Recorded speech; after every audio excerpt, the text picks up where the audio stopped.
911, what's your emergency? 911, what's your emergency? Be advised, Car 4 has control of the pursuit. Proceed with caution.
Hello, everyone. Good Saturday night. Welcome to Behind the Crime Door. I'm Kristen. Welcome to anyone who is brand new here. I welcome you to my channel. I hope everyone has had a good start to their weekend. I'm happy to have you all with me. Hey, Joe, how are you? Good to see you. Hi, Melissa. Hey, Rose, Olivia. Hi, John. How are you? Hey, Polygraph. How are you? Hi, Mary Flynn. Hi, Lynn.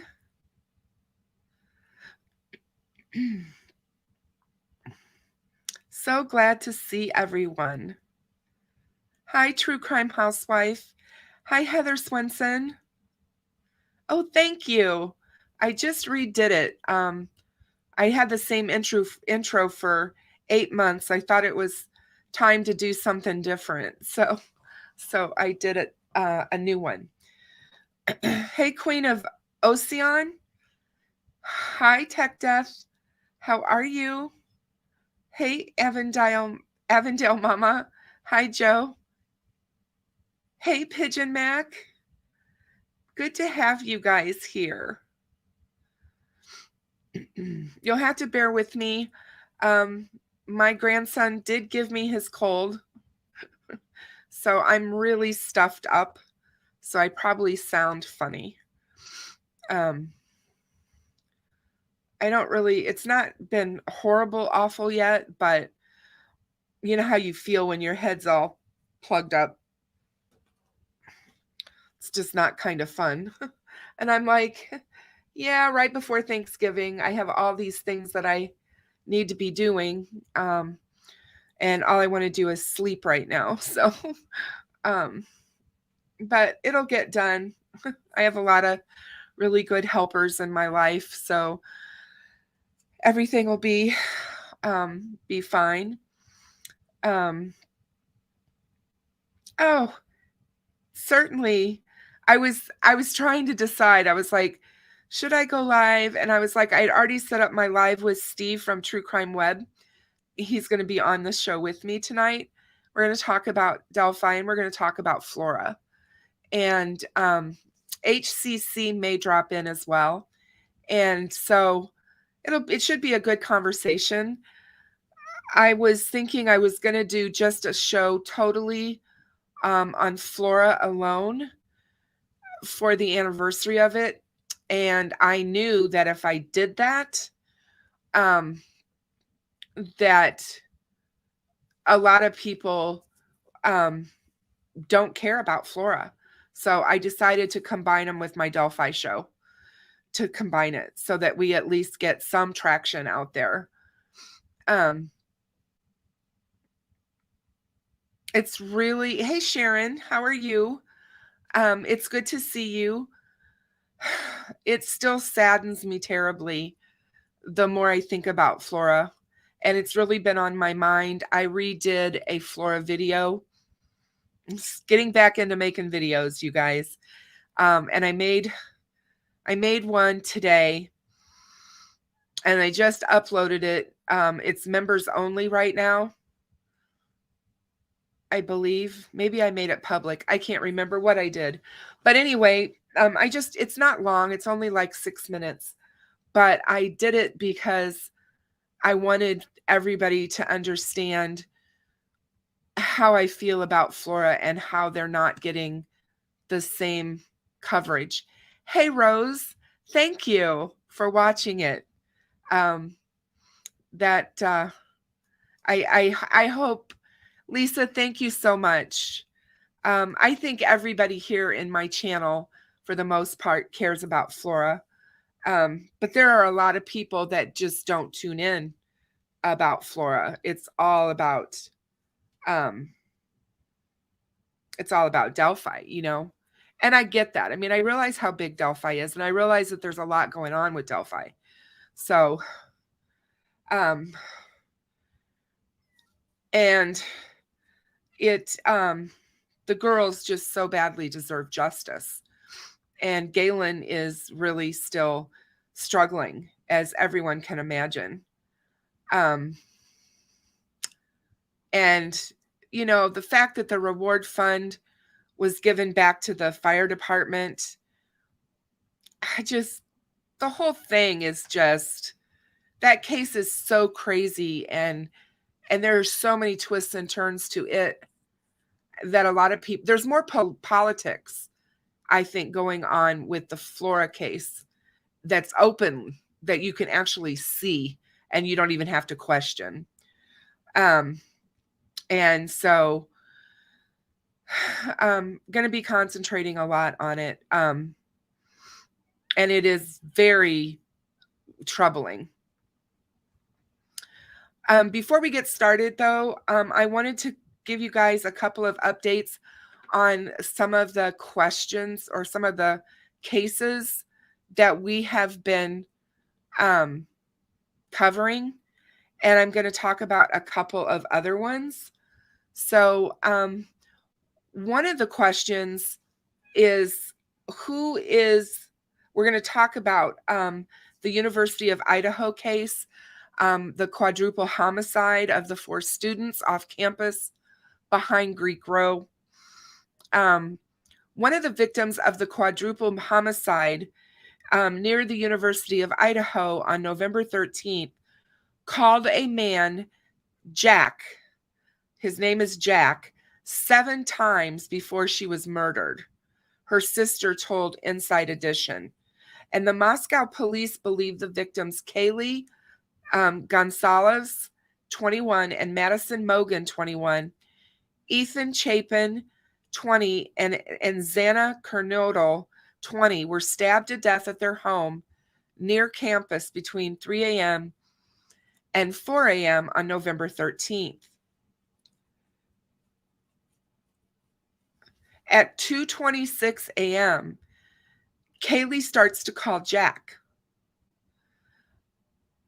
Olivia Gonzalez told Inside Edition, which described Jack as a young man. Kaylee calls Jack 6 times between 2:26 and 2:44 a.m. And from 2:44 to 2:52, Maddie calls Jack 3 times. Then Kaylee makes a final call to him at 2:52. So who is Jack? who's this person that they were trying so desperately to get a hold of right before they're murdered? Oh, Mary, I hadn't heard that. So Mary says that News Nation is stating that it's an old boyfriend.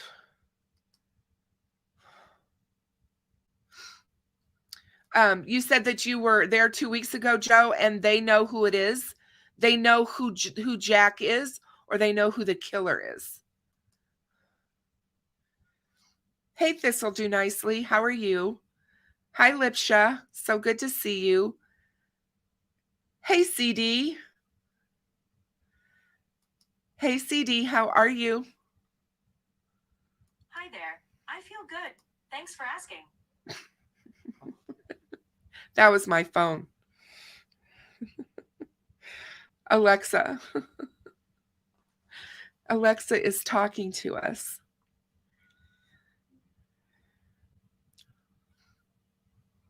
Okay, so they're saying there's 2 different Jacks. So I don't know about that part. I haven't heard that yet, but I did think that was interesting how they did call him all those times, because they do believe that they died shortly thereafter. So that is quite interesting to me.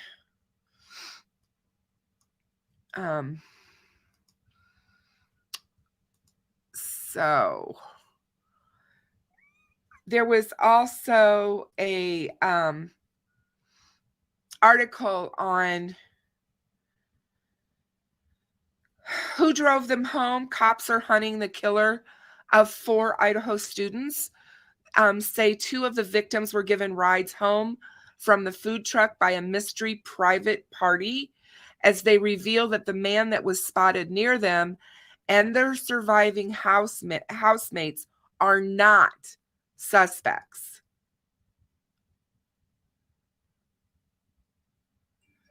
Hold on a second here. Whoops. So 2 of them were given a lift home in the early hours of Sunday by a private party. They're now hoping to speak to the driver of that vehicle. It is unclear if the driver knew the 2 young women, Madison and Kaylee, or not. But they were both found dead in the home that they shared with Xana and her boyfriend, Ethan. And the 2 of them were also killed. And the women's 2 housemates on Friday were ruled out as suspects, as was an unidentified man seen loitering behind Megan and Conclaves by a food truck.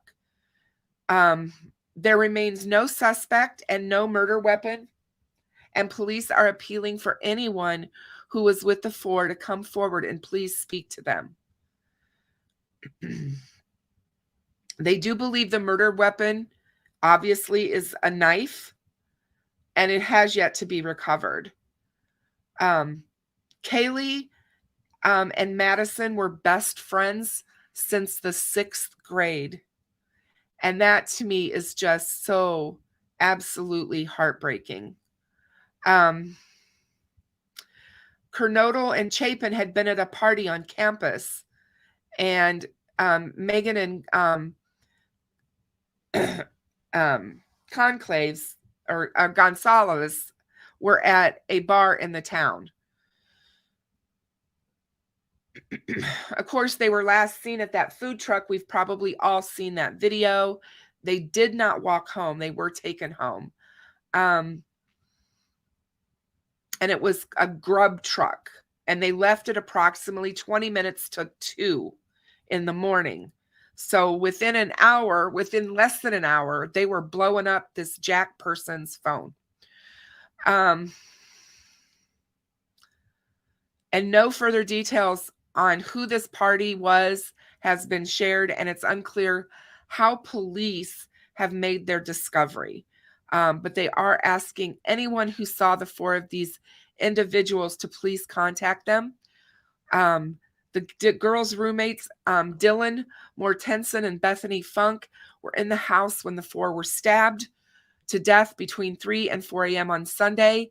They were officially ruled out as suspects on Friday, as was an unidentified man standing behind the girls at the food truck shortly before they got a ride home.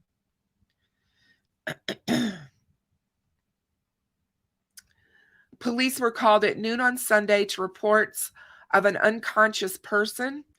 The roommates were not the 911 callers, said Aaron Snell, a spokesman for Idaho State Police. The 911 caller's identity has not been released. At this time in the investigation, detectives do not believe the two surviving roommates or the male in the grub truck surveillance video are involved in this crime. Additionally, online reports of the victims being tied and gagged are not accurate. The identity of the 911 caller has not been released. They said the hunt for the murder weapon is continuing. As part of the investigation, detectives seized the contents of 3 dumpsters on King Road to locate possible evidence. Additionally, detectives have contacted local businesses to determine if a fixed blade knife had been recently purchased. With the families of the victims growing frustrated and University of Idaho students increasingly fearful, the Moscow police said they were wading through all the evidence and tips. At the time of this release, detectives have said nearly 500 tips which are being processed, investigated, and cleared. 38 interviews have been conducted with individuals who may have information about the murders.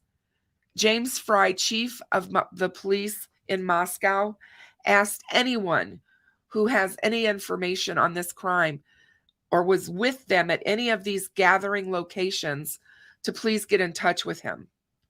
On Wednesday, footage emerged of the 2 girls ordering takeout from a food truck and chatting with other people 2 hours before they were stabbed and left to bleed to death.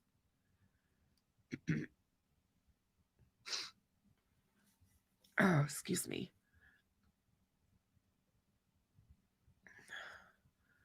The video was filmed by the food truck operators, Grub Truckers, as part of a live stream from Saturday night, and it shows the pair stumbling towards the truck, ordering a plate of carbonara pasta, and waiting 10 minutes between 1:30 and 1:43 on Sunday morning. The women appeared to walk towards the truck from the other side of the street, and when they arrived, they were joined by a young, unidentified man. He hung back as the girls ordered the food and then waited with the women until they received their order. They walk away at 1:53 a.m. in one direction, leaving the young man speaking with others at the truck. He looked in their direction, surprised that they'd walked off, but then seen as walking around the corner in a different direction from them. So this case is complicated. It's still obviously going on, and investigators are trying to make make sense out of the information that they have and what could have gone down that night. We'll keep a close eye on what's happening there. The other thing I wanted to say was that there was a vigil that was held for Quentin Simon at the babysitter's house over the weekend.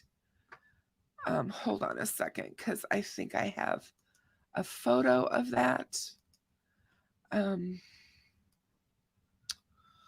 Thought I had it open, but just give me a minute, guys. Sorry.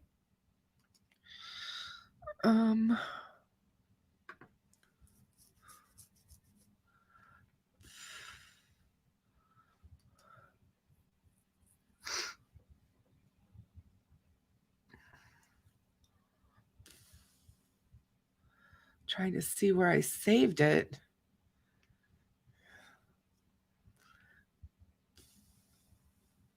I swear I had it open. I must have closed it by accident.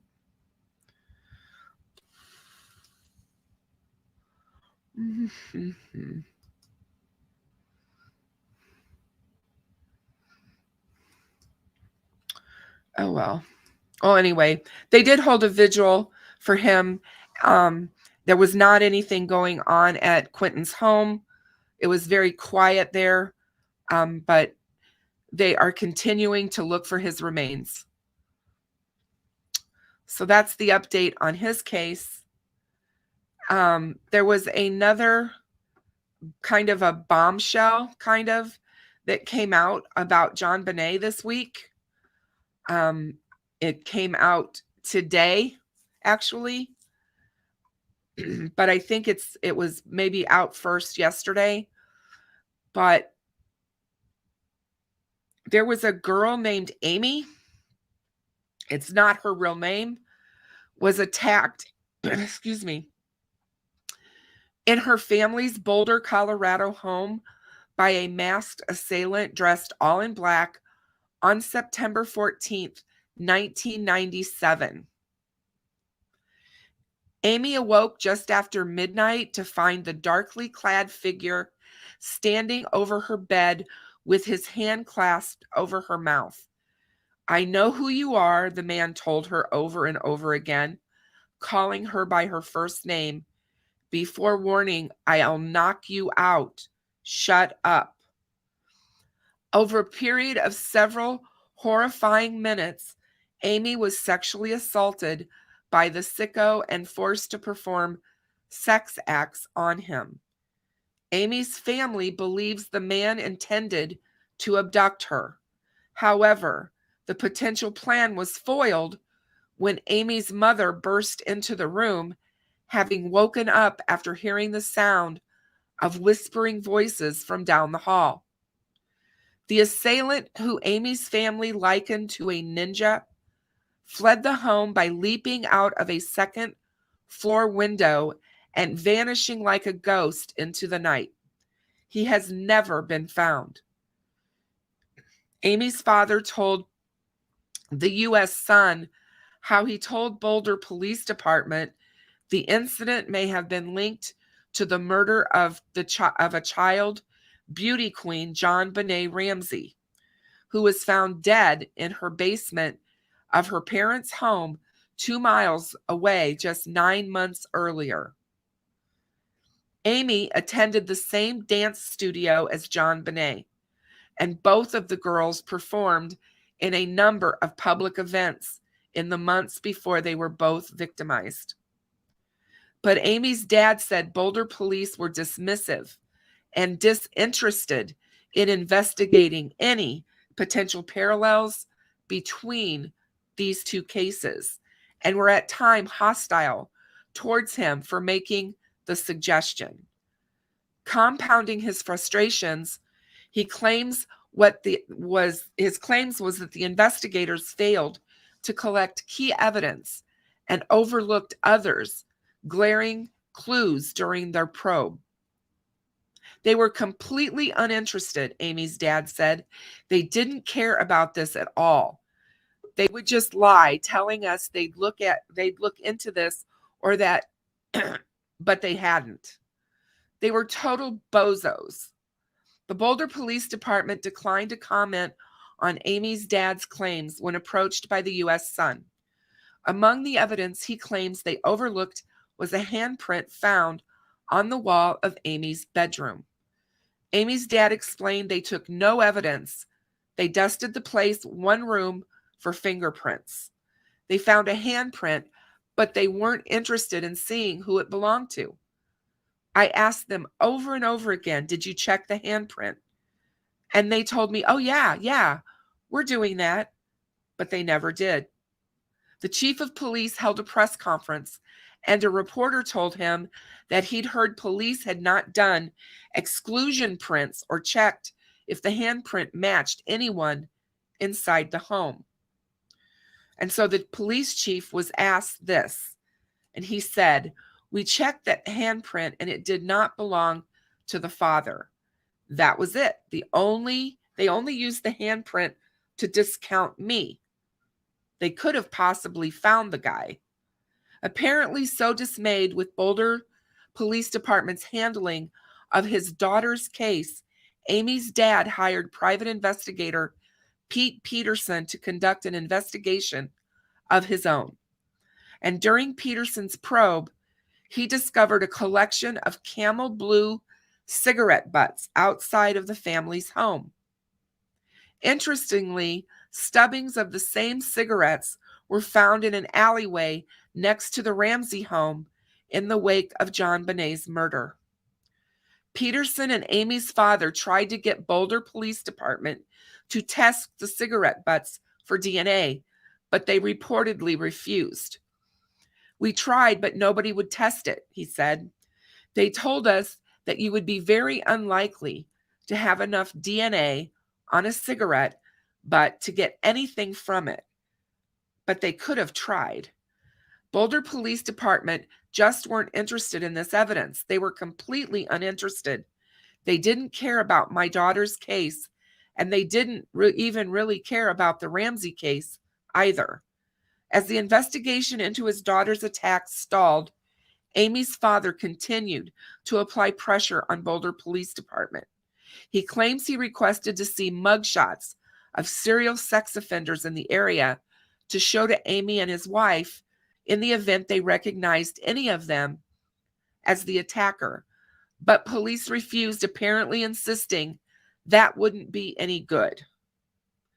Amy's dad also asked police to send over someone to make a composite sketch of the suspect using his wife's and Amy's descriptions. But again, they refused. He was further rebuffed by investigators when he suggested they should take his daughter's quilt into a lab and check it for fingerprints. They told me you can't get fingerprints off of fabric. So I told them, well, my brother-in-law is a policeman in Denver, and he just came back from FBI school where they taught him to do precisely that. So they eventually took the quilt and never gave it back. Again, I don't think they did anything with it.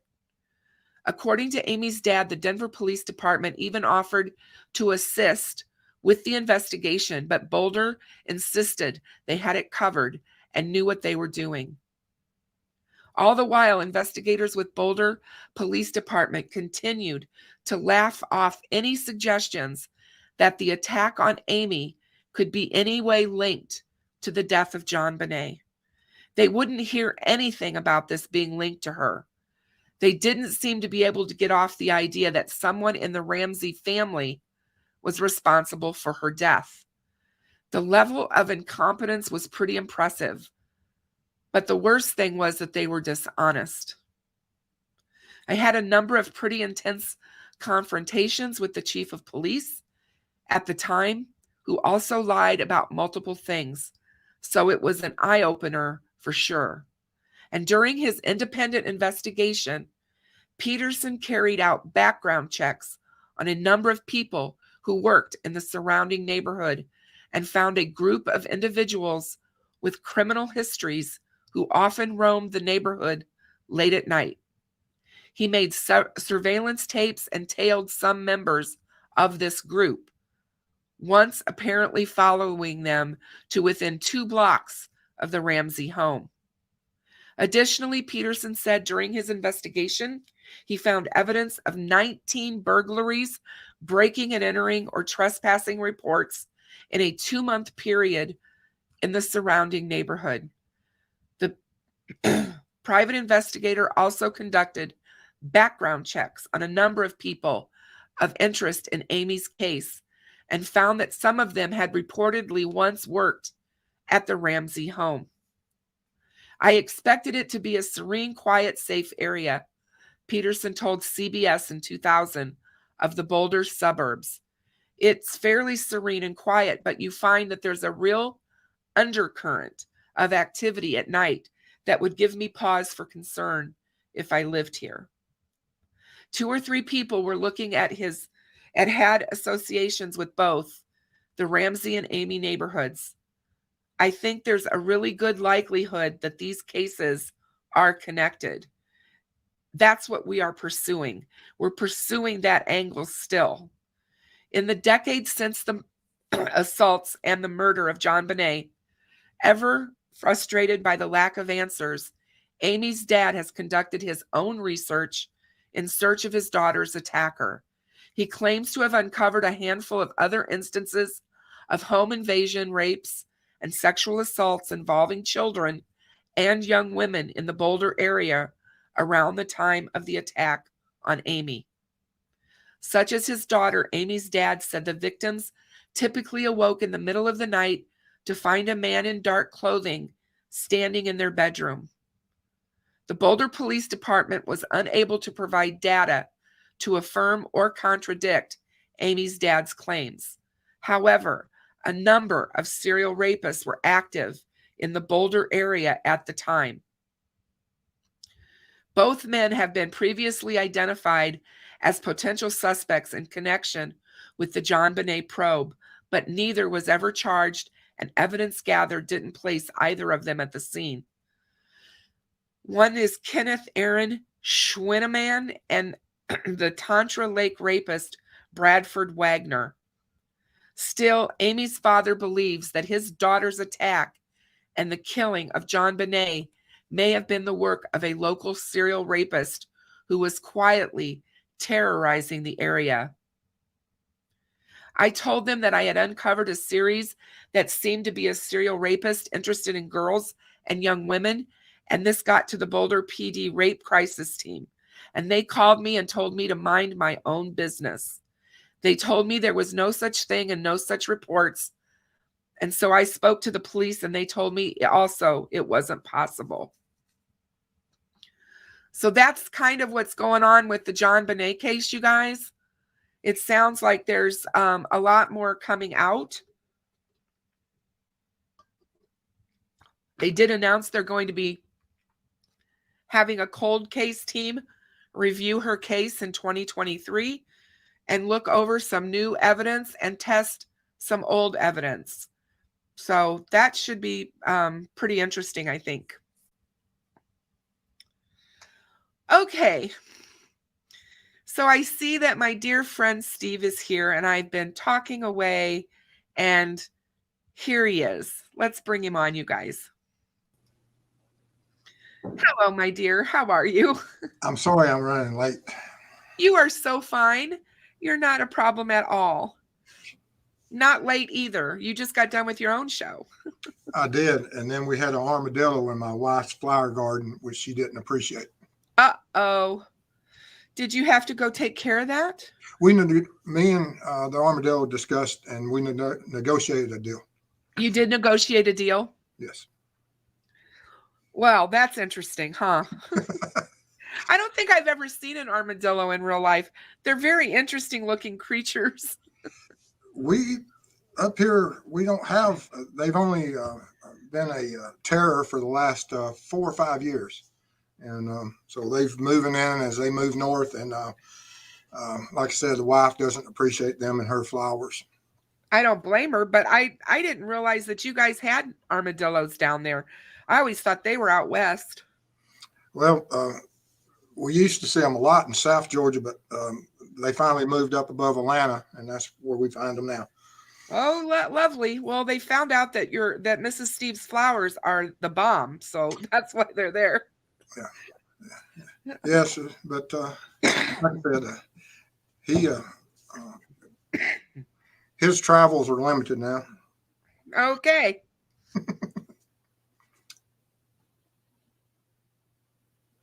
I got a cold, so you have to bear with me. Oh, how are you? I'm doing great. So good to see you. Well, it's an honor for you to have me here tonight, and I've been so busy the last week or two and traveling, and was absolutely exhausted. It ain't easy getting old. It isn't. It certainly isn't. I can attest to that. You've traveled a lot, though. I left Sunday, came back I traveled close to 1,800 miles in 3 days. Wow. You came all the way up to Iowa, didn't you? Yes. Pretty pretty incredible. I keep getting emails, Steve, from people who keep thinking that it's incredible that you were in Delphi just days before before an arrest. And it's all coincidence. I know. I know. I wish I could lay claim to any of that, but I'll be the first to tell you it's all coincidence. And, But and I hope that I continue to have those coincidences, that I show up and things happen. That's what I would absolutely love, just be that lucky rabbit's foot. yeah, no kidding. Can we touch just a little bit on how did your trip go?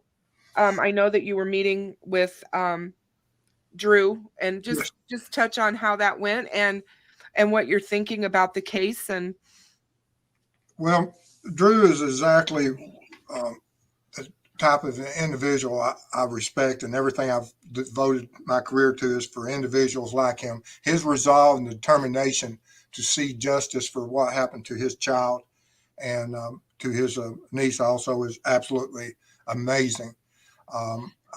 And that's what I went into my career for, is to assist people such as that. And he's lived with this nightmare for 10 years and over 10 years. And the anniversary of their discovery comes up in December the 5th, I believe, and when the bodies were found. right. And, but he's strong-willed, and he is determined to see an end to this. And I'm going to do everything I can to help him with that and other families as we travel. Right. That's awesome. Elizabeth and Lyric they just need justice. They do. It's gone on too long. But it's like getting, boots on the ground. When you go to these places, it changes your opinion. You watch other creators, or you read news, or you watch whatever you can get your, access to, and it's so limited. But when you get there and you look at it from the eyes of what your training tells you to look for, and you see it, it does open up certain avenues of how to move forward with the case and how to generate new leads. Mm-hmm. And there's a wealth of information out there that we're going to be looking at and generate new leads because you have a 10-year-old case that's 10 years later that we have people we can talk to now that before we had to have permission of parents to talk to. They're adults now. And so we can talk to all those children that were within that, the friends and they played with that lived in that neighborhood that might have been approached and may have also, been exposed to certain dangers and certain types of events that we no longer have to speak to the parents to get that permission. Right. Do you think that, I guess it's probably too hard to tell, but do you think that they were stalked in some way, or somebody was watching them that day? Or Yes, the location was absolutely the perfect ambush point. That the trail was limited back there; it was fenced in. That if you had seen them anywhere along that trail and was familiar with that bike trail, when you saw the direction they were going in, you knew where they would eventually wind up at.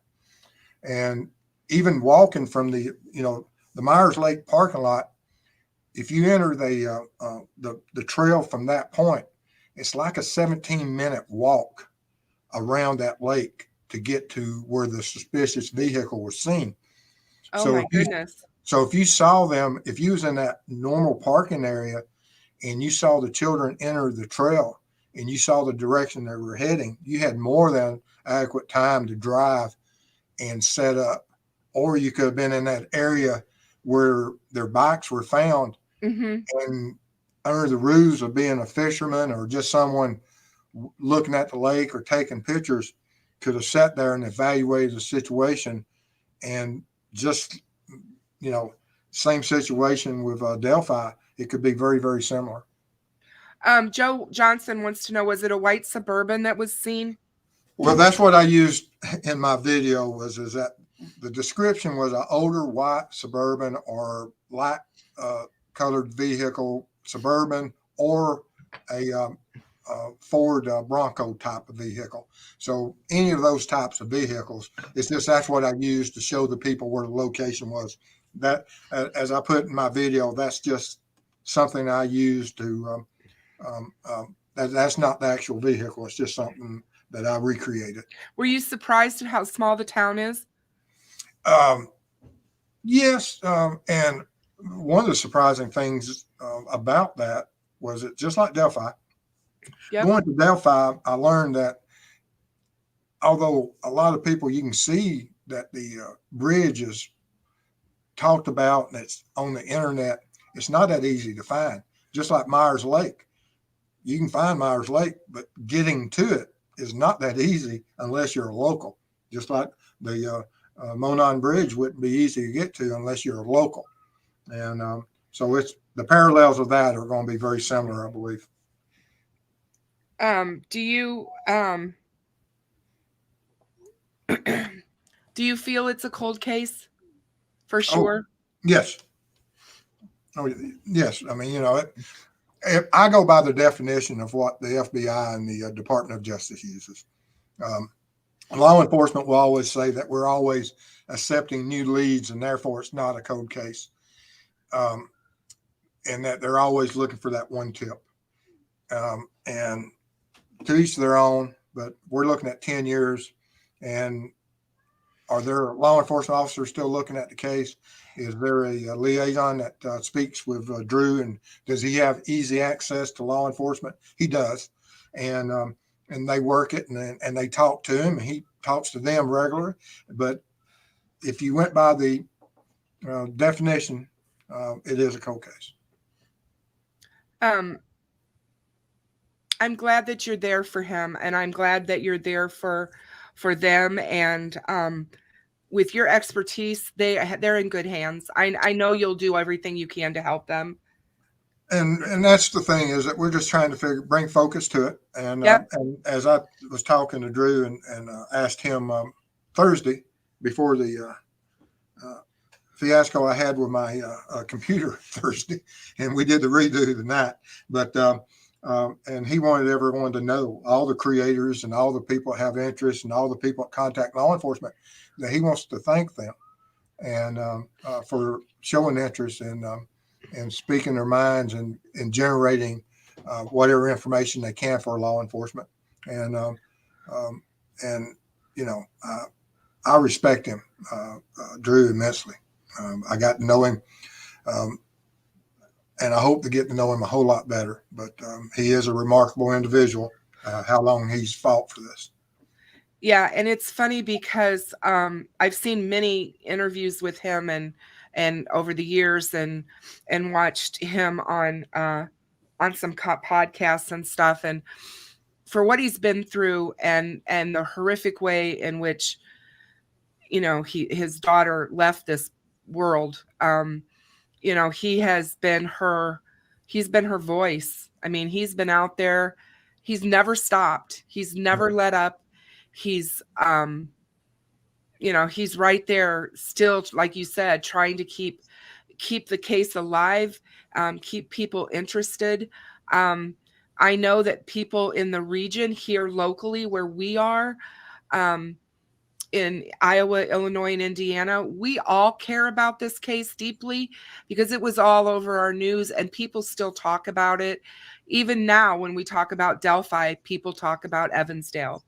And it's like, it's just there. But I don't think it gets the coverage anymore like it needs to have. So hopefully we can bring some more eyes to it.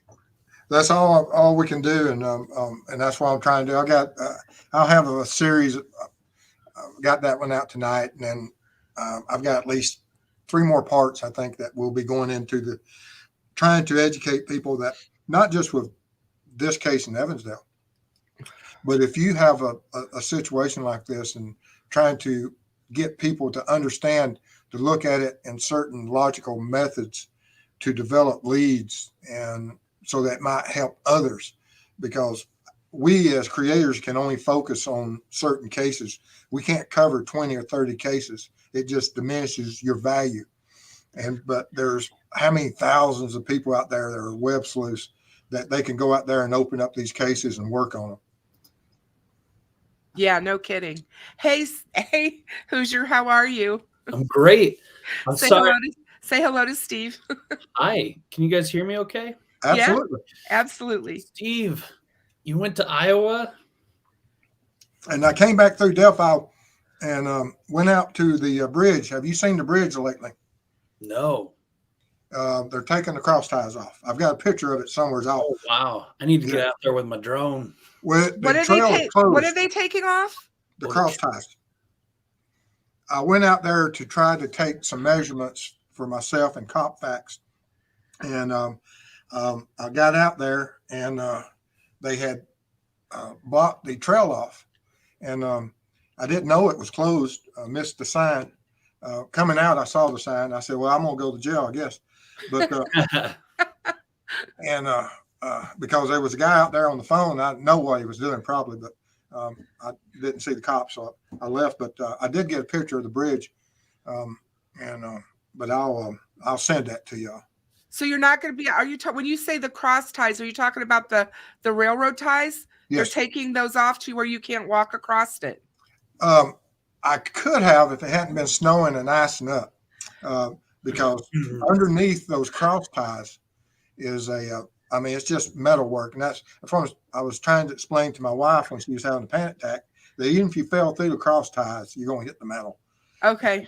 And, and you could still get across it, but the wind and the snow and the ice.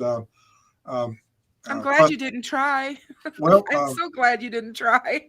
If the fellow on the phone wasn't looking at me so harshly, I probably would have, because I had a guide wire that you could use to go on across, but I didn't. That is super interesting, you guys. Why do you think they're doing that now? I mean, it's middle of winter. What would they be doing that for? I guess so. I mean, it's probably the least, amount of people would be out there trying to use it at all.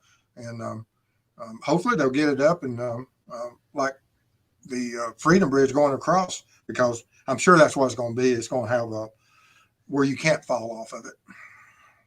Yeah. Well, they originally had said that they were gonna make it a walking bridge where you could actually, walk across it and have railing. So, I mean, that was back in 2015 is when that plan was developed.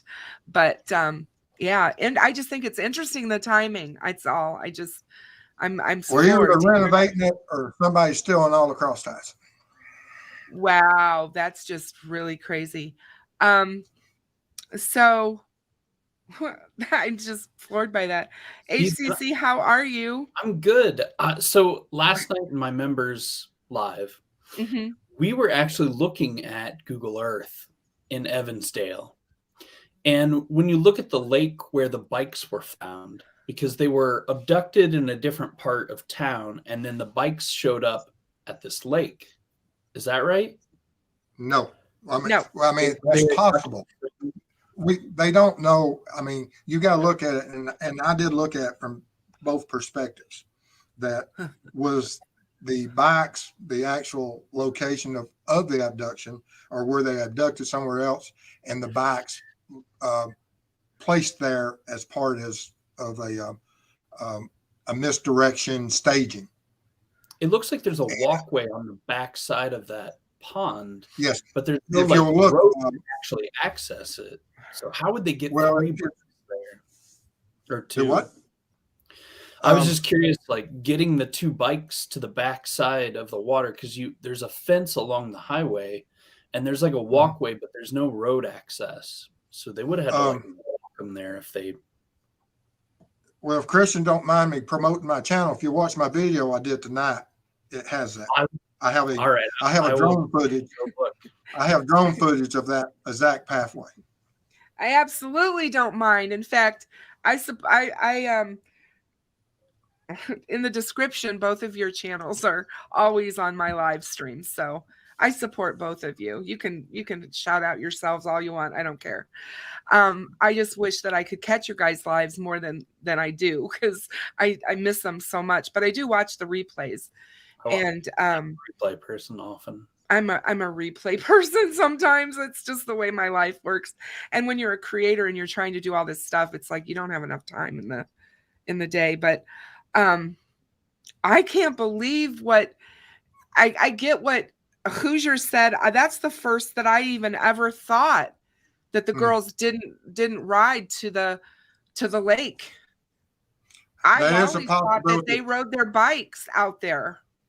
Well, I always thought that also, but more than likely they were, before the fact that one of the sightings of the girls from where their bikes were recovered was by an individual that was on the 4-lane highway, that as he traveled against the direction the girls were going, in the direction of where the bikes were eventually found, he saw them probably within 5 minutes, or no, probably less than 3 minutes before they encountered the predator.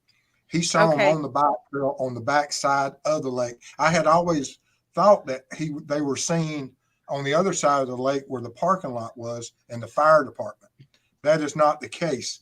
They were seen on the trail closest to the interstate by an individual traveling in the opposite direction. So that's very interesting. It was, and I didn't know that until I was talking to Drew, and he said, no, they were seen right here by a guy on that interstate travel, or not interstate. I got corrected on that. Divided 4-lane. It may be an intrastate, not an interstate. But but they were seen there within a couple hundred yards of where their bikes were found. So more than likely, the bikes were at the abduction site or the encounter, because they found her bikes and they found her purse, right? Her purse was like over the fence, wasn't it? And yes, it was. The day of the bikes being there, the gate was unlocked.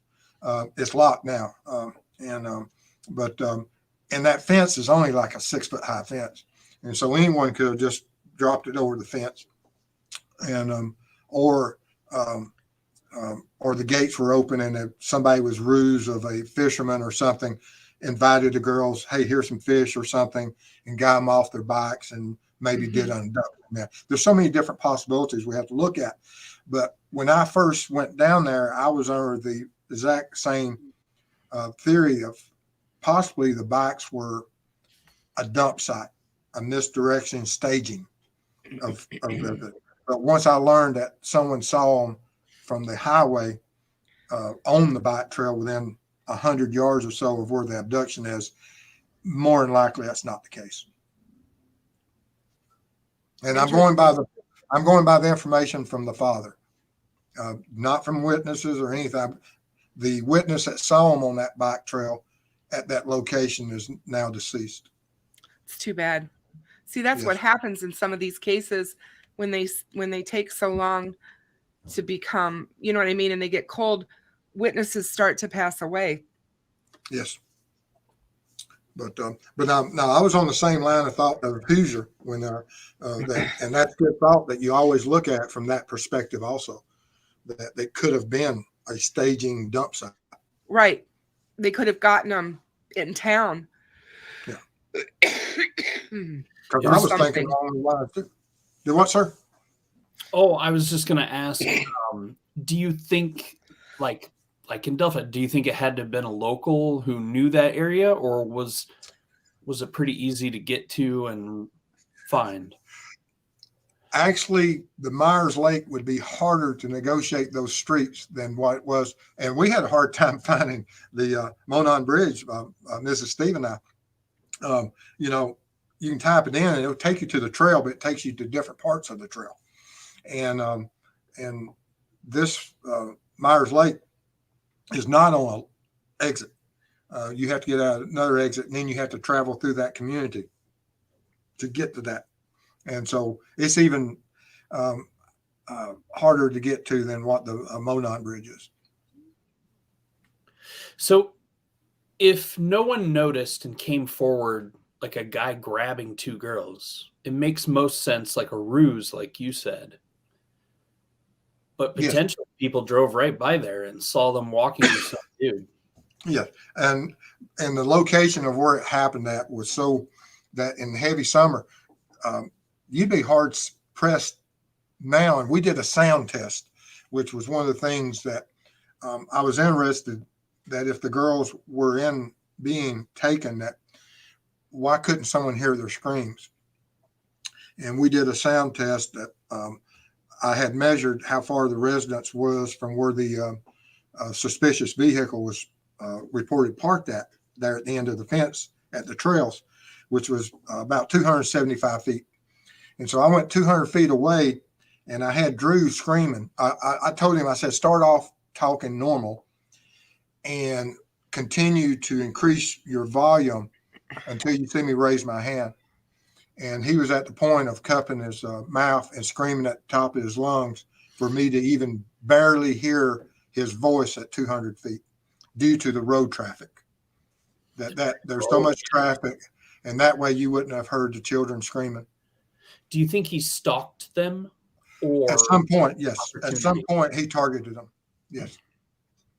Either he was there at the double gates, which is a low-lying area that you come off of a 8-foot incline on either side on that's 100, 200 yards away and come down to this low point, which is out of view. And he either confronted them there and his ruse started there, or he seen them somewhere else and knew where they were going, or he introduced them into, if I'll have a lost puppy and you ride that way and I'll meet you at the other end of the trail. I mean, there's so many different possibilities. Steve, Lisa asked, was Evansdale derailed because of drug and family suspicion reports in the beginning? It's like all cases. Everybody, I mean, there's so much, you let a case go 3 or 4 days, there's so many rumors that start. And human nature always goes to that.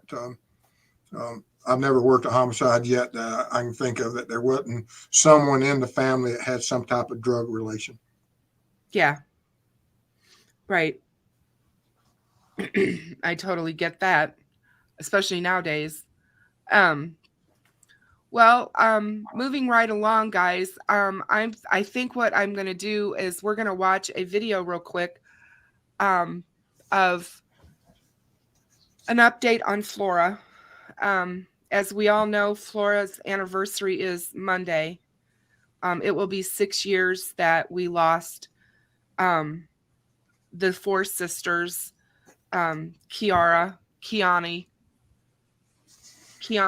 and Carrielle.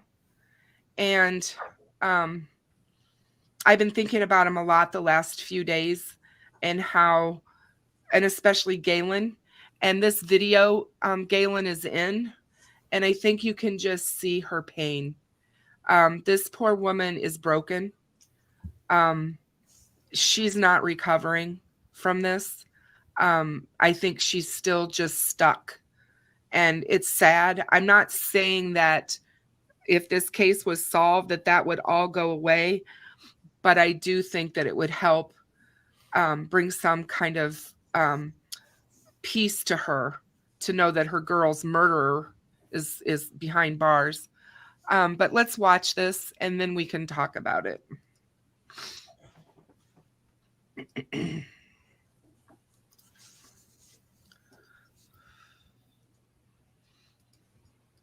Brought a mother to her core. 6 years later, she finds herself trying to heal the deep emotional wounds that remain tender. Say their names: Kiana, Carrielle, Tiara, and Kiani. And it brings their mother, Galen Rose, to tears. So I've just lost Raphael, to be real honest with you. I'm lost at this point. Her 4 girls, killed in an arson fire in Flora in Carroll County. There have been no arrests in connection to the November 21st, 2016 investigation, now starting its 6th year. I have faith in what's in front of me. I think I just wanted to go fast. I think I just want things to move fast in the process of it, because I just feel it's like it's not fair. This moment is also top of mind for State Police Superintendent Doug Carter. I recently asked him about the case. I drove by Flora and I spent a little bit of time there and took my time to get up here.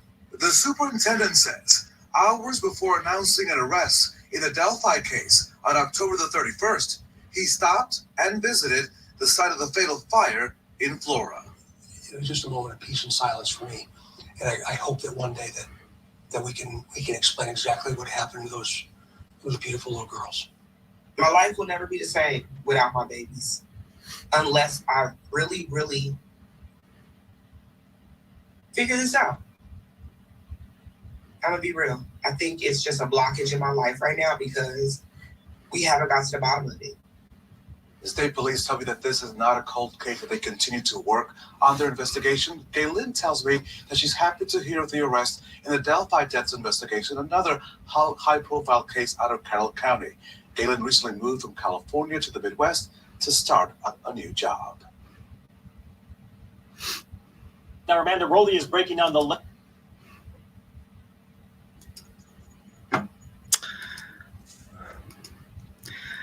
So I was surprised to hear that she's moved back to the Midwest. I'm glad that she is able to come back because she has family back here. And so I know that when she left, I don't even question why she did. But yeah, it's I think it's very interesting, and this is one of the things I wanted to discuss with you guys on what you thought about this. But when Doug Carter talked about the day that he left to come to Delphi to announce the arrest of Richard Allen, he went to Flora, and he sat across the street in a parking lot and looked at the house. And he talked about that. And I figured that he was doing some deep reflection. What do you guys make of that? That he went there before he went to Delphi? Who's you? I'll pass the ball to you first. Thanks, Steve. Uh-huh. I was afraid of that. That was a very sweet gesture of him. Hopefully they are doing things because it needs solved. They need some justice. And it's been a long time. And so I think Carter's a good person. He is a figurehead of Indiana. He has to be somewhat political at all times, in a sense. But I think his sentiment is genuine, even though I've watched many interviews where he says the same things about so many other cases. But I get it. He's the same person, so he's probably going to say the same things. You know what I mean? So that's my take. That's your take. That's my take. My take on it is that he's making best use of his time. That I take it that their headquarters is probably Indianapolis for Indiana. Yeah. Okay. And while he's in the area, they are relatively close together. And how often would he be in that area? And so as far as the cases being related, no. Proximity and making best use of his time to be able to address all the situations and saying, I was in this area, I'm still interested in the case. That's all I took from it. Not that the cases are linked, but he's making best use of his time as a head of an investigative agency.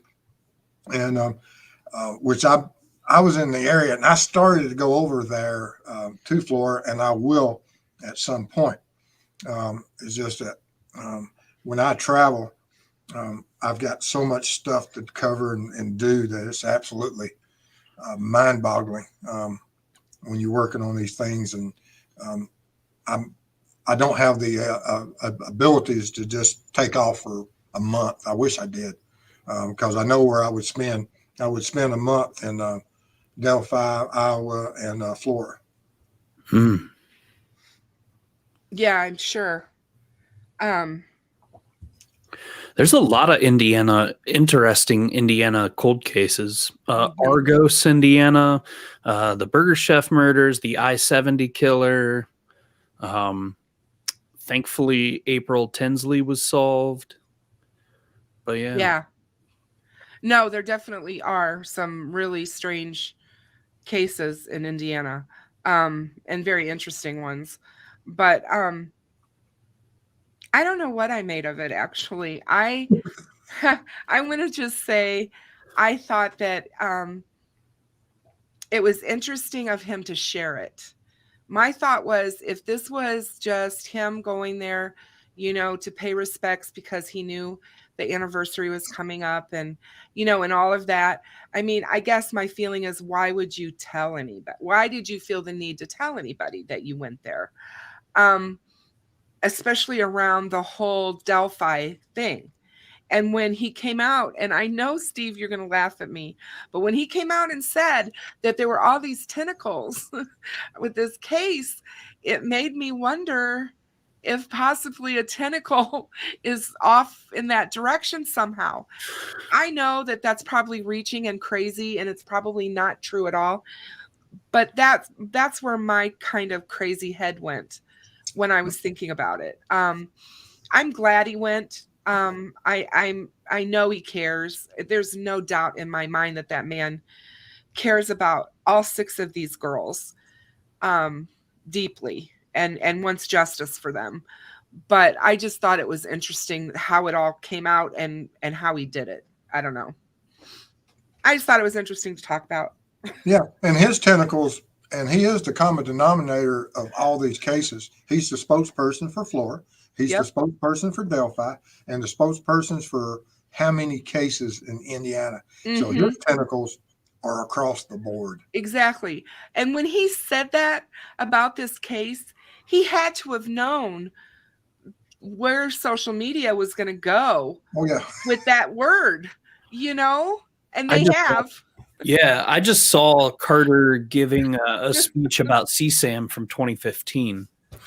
And there were like some of the same words in there, and that's why I kind of said that today. But yeah, he's fighting the good fight here, and there's unfortunately a lot of bad. So I like Carter. I've always liked Carter. The only time he gives me a headache is on the sketches, and that was the biggest time I ever had the issue, is him talking about the sketches, and always will. Boy, he really knows how to talk and not say a whole lot. That's what I think is funny, is how he sidesteps questions, but he does it very, very well. I saw a meme where a waitress is like, "What can I get for you?" And he's like, "Well, I'm not going to answer that today." Sorry. Yeah, exactly. And I like it when, just recently somebody asked him, I saw a video, I think I played it the other night, and somebody asked him about Richard Allen, and he goes, "I am not talking about Richard Allen today." I was like, okay. He's really good about just saying, I'm not going to discuss this, or I can't even imagine that pressure constantly. Well, I mean, it's coming at, that's his job. I mean, a lot of his job is like, hey, I'm here to talk about one specific thing. Exactly. Everybody wants to. Well, I'm sure that when he talks to the press, especially before they even go on the air, he tells them, this is what we're going to talk about today. I can't take questions about this or this, but the press, that's their job. They're going to still try to get a question in there somehow. I'm sure he wants to open up. He does say things, but I think he does. He has to set that precedent for the rest of the officers down the line. I think he's chomping at the bit to tell us what he knows about Delphi. I think he really wants to talk about Delphi and what they've been doing and try to rest some of the hate that's been thrown at them over the years to let us all know really what's been going on. Because I just know he keeps saying, just wait. That'll all come out, that's going to all come out, but not until court. Because I just saw the replay of a interview he did a couple days ago when they were and we're going to talk about this, where they were bringing up Tuesday and the probable cause. It's not a trial. What is it? You know what I'm talking about. The hearing. The hearing. Thank you. The probable cause hearing on Tuesday. And he was talking about that. And he said, the interviewer said, is this probable cause document going to give us everything we want to know? And he said, absolutely not.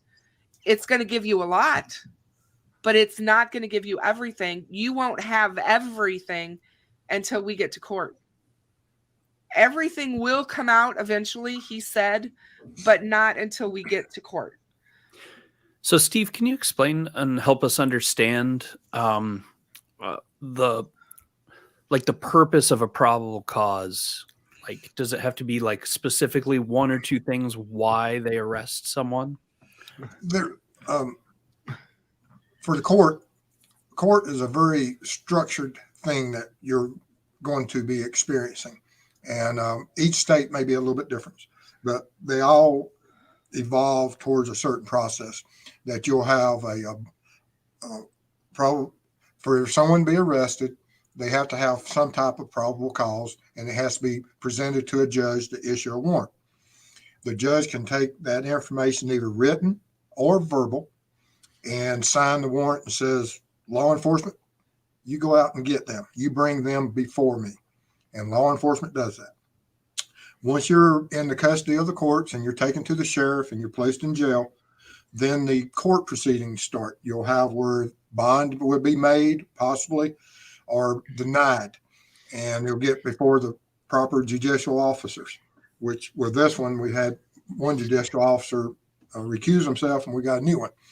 And then we go into the process of that we have an extra step introduced into this one for the fact that what is normally available to the public has been sealed. And so a new process but it's a common step that the courts is ready to handle the arguments of let's open up what documents and what information we can. And it's just that they have these steps, and they'll have steps of the pretrial discussions of what will be set up. They'll have discussions of discovery so that the defense attorneys, and in this case, we also had that the courts had to set up the representation for Richard Allen who denied having, he was going to get his own at first, but now realized that the monies it's going to take is well beyond the cost of most, or the price of most Americans, that, very few people could ever provide for their own defense in a case such as this. And he's realized that and thrown himself at the mercy of the court and the state.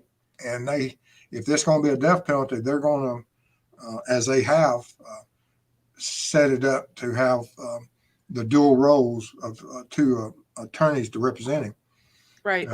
And because I'm sure those attorneys have, as is described in Indiana law, meeting that 5-year training or that 3-year or 5-year litigation and the training required, and the 3-year litigation and training required to represent him in a case that could possibly be a capital case. Right.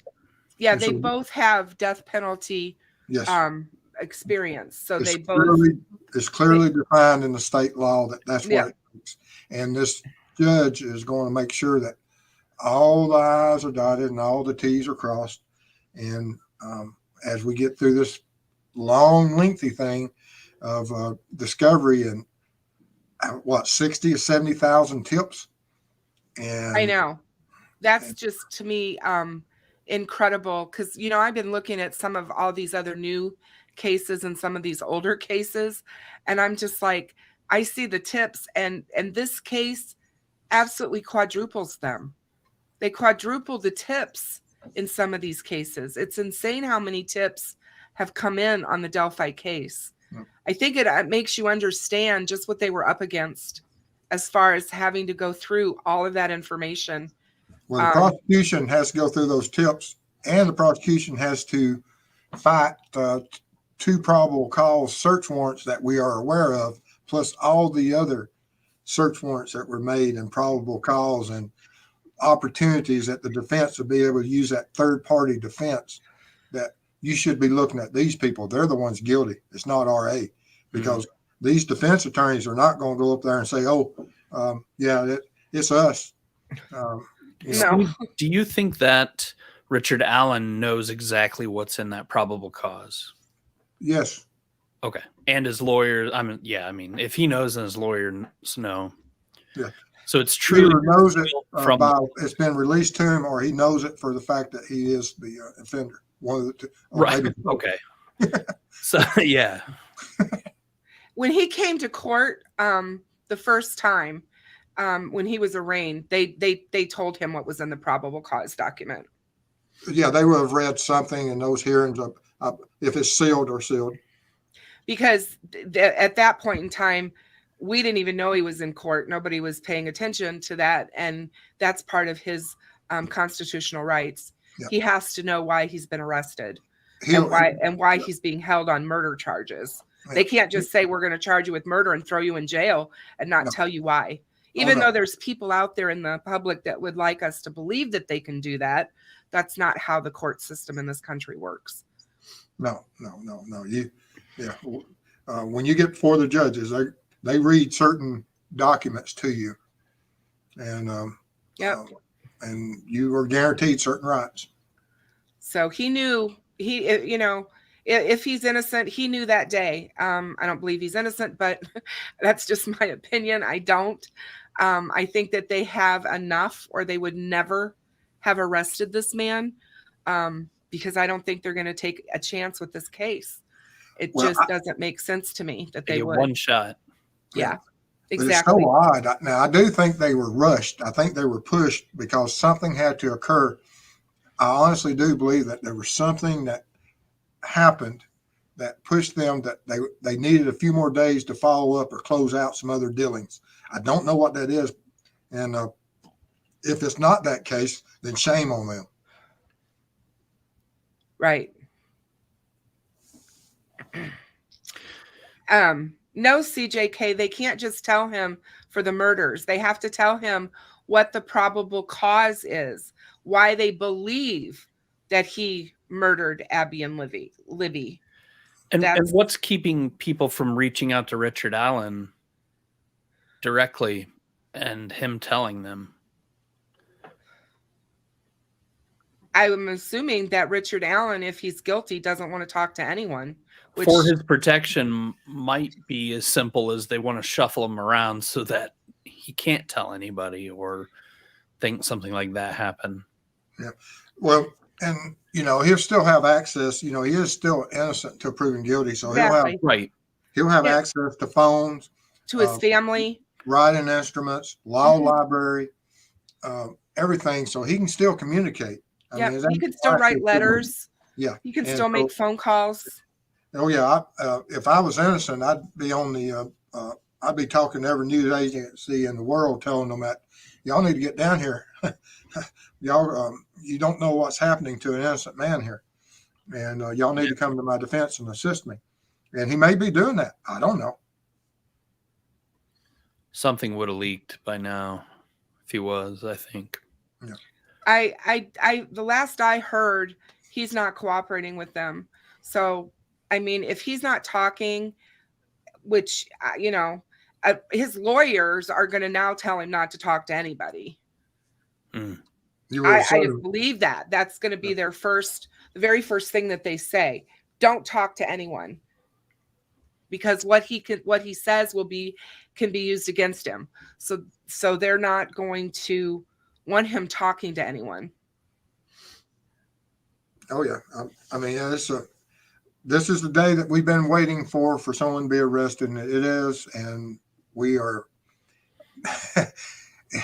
What will be the next big twist? And it will come. The public and the web sleuth world will not be satisfied with, regardless of what comes out. Oh gosh, no. They're going to be really mad because they're going to think that they need more, and that we should demand more, and that we should know more. And we have to always remember that this stuff has to come out in a court of law in the proper way. If it was you or if it was me, we wouldn't want it any other way. If we had been arrested for something like this, we wouldn't want this tried in the court of public opinion. We wouldn't want this tried on someone's podcast or, someone's blog or whatever. We wouldn't want all of the evidence out in the public before it's out in court. That's not how it works. If I'm innocent, I want everything out there that, hey guys, this is where I was at. These are the people that I was over here. Sure, I was on the trail that day, but I was over there seeing, me and the wife taking pictures or whatever. I don't know what will evolve out of this, but I'm glad that we're at the place we're at right now. I am too. I mean, we've all been wanting this for so long, and now here we are. And I'm not going to be negative Nelly. I'm going to be positive and hope and wait to see what they have, and wait to see where the rest of this is leading. Or, was he a lone wolf? Was there other people involved? Was there somebody on the fringe that actually gave him information about the girls and didn't know they were? I still tend to believe this guy could have gotten any information he wanted. He worked in the pharmacy of the only pharmacy in Delphi. So he had access to lots of personal information, families, children, their prescription stuff. He knew where they were. He knew where they lived. He also was a guy who would stand outside the store on smoke breaks. So he was able to watch. You've got Dairy Queen across the street where Kelsey worked. The girls were going there, I'm sure, to see her when she was working. They would take them to Dairy Queen, whatever. The same with McDonald's. Libby loved McDonald's Coke and French fries. Those were some of her favorite things in the world. Kelsey takes those to her grave and puts them there on her birthday.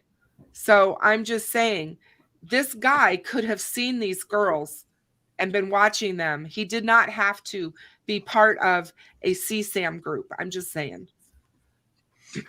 He worked really hard to not have any, he only had a work email and one other email. He had no social media. Nobody's been able to find anything.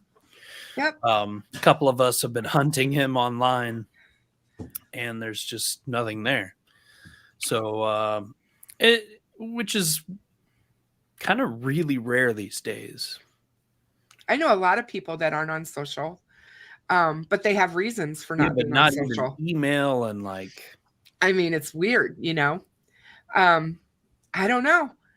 Like I said, we're gonna find out. I had often wondered if he did become on the radar this summer, after the investigators were given the case file to go over, because that's the rumor. They brought in a group of investigators, new eyes, to look on this because they were frustrated. And if they're the ones who found him and said, what about this guy? What did you guys think about him? Or why hasn't he been looked at closer? To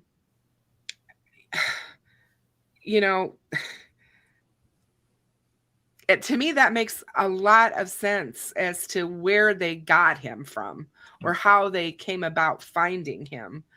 But we're just going to have to wait and see, because they're going to tell us eventually. And the judgment of law enforcement is going to be so harsh because hindsight is 20/20. Exactly. They're going to tear them apart. And which, you know, at that time, how many tips and were the eyes of the agencies leading the investigations, what were they focused on? And we have an answer for that. A lot of them were focused on Logan. Ron Logan. And, you know, you've got people to this day that are focused on Ron Logan. And the more people that keep talking about that, again, we've talked about this. Perry has talked about this. We've talked about it with you, Steve. I've talked about this with you, HC, you know, about when we do that, all we're doing is actually giving more ammunition to the defense, because they're just going to use it. Look at all the people online who think it's this person or this person or this person. How could it be this guy? There's people out there still today that are saying, no way, it's this guy. And we don't have the thing with Ron Logan. Ron Logan's not here to talk. Ron Logan's not here to say anything about it. I got a question for you, Hooser. Shoot.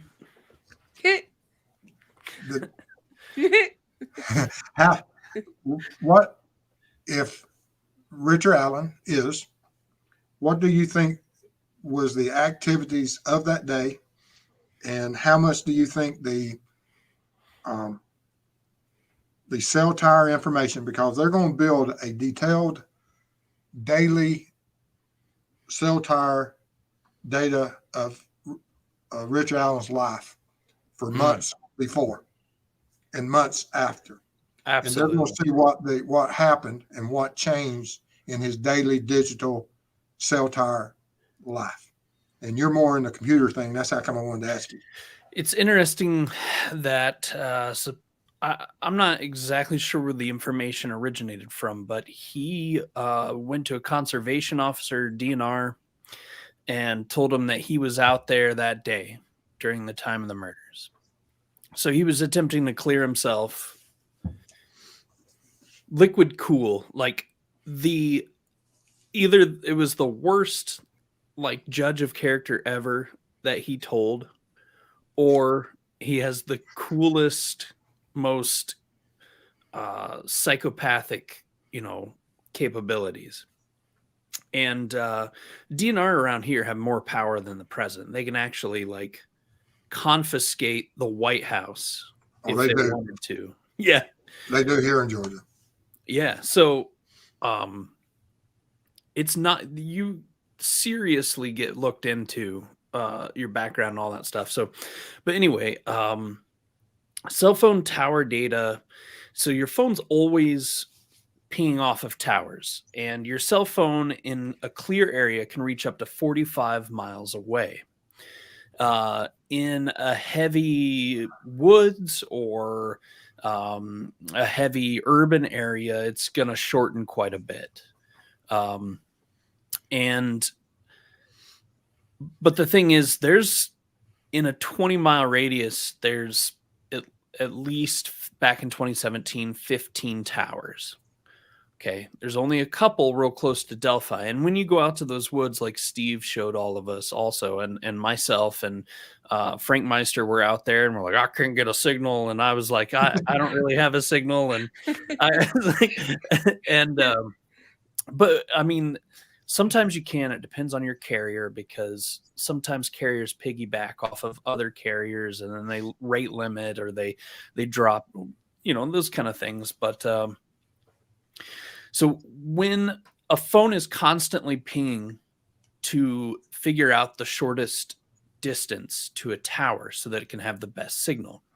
So it's actually reaching out all the time to every tower it can reach. So all they need is, they can do it with two. They can triangulate. I know the keyword triangle there, but still with two towers, they can get a pretty good rough estimation based on distance, connection power and speed, and angle because of the two towers. If they have three, it's even better. There's a big difference, though, between phone calls and messages. When you send a message, it combines GPS and cell tower data in the metadata of a text message. It went into law several years ago. It's helped solve so many cases. And like, so it was a big push to be able to do that kind of stuff.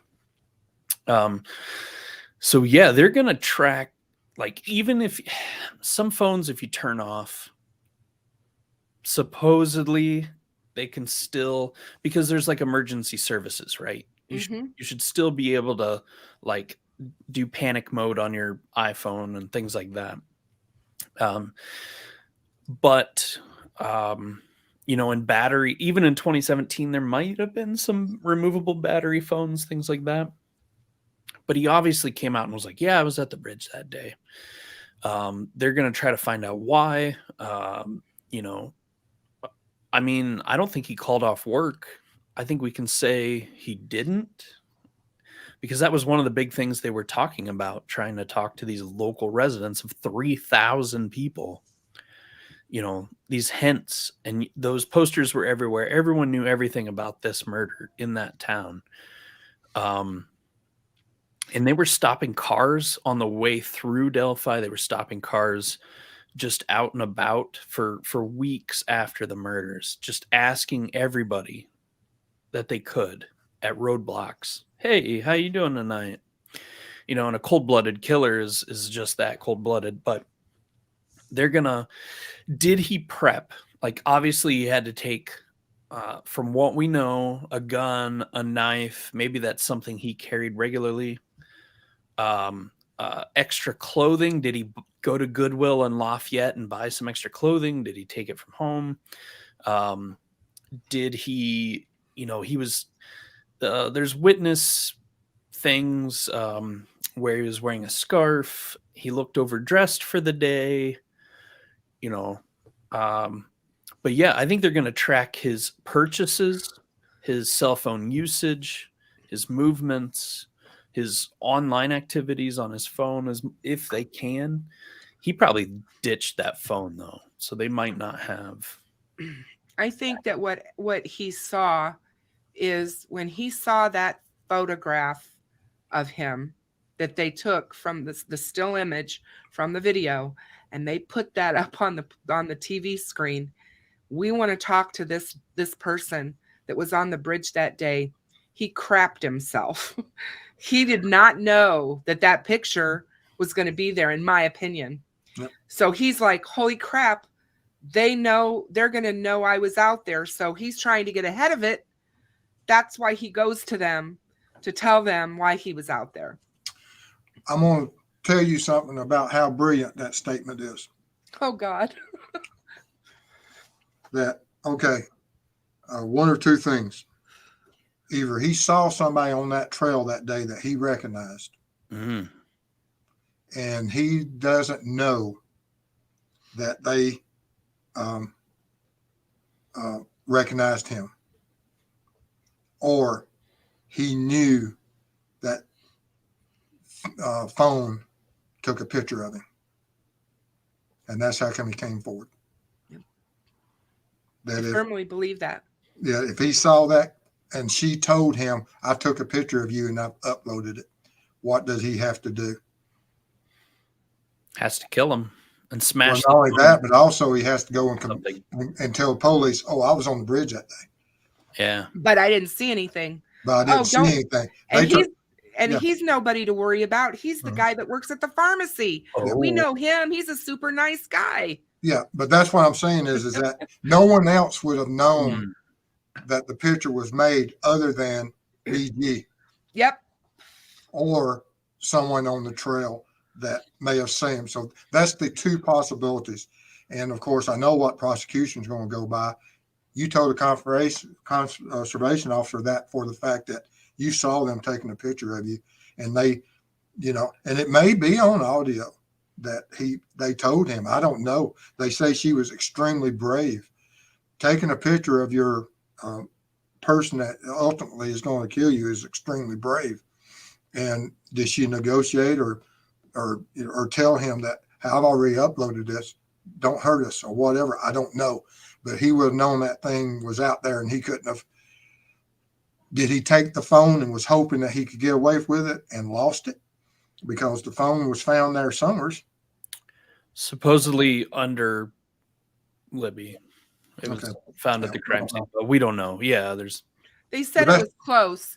I've heard it was just close to the girls, within feet of the girls, or with in the area. In that area, we don't know if she dropped it on purpose, maybe, so he wouldn't find it right on her.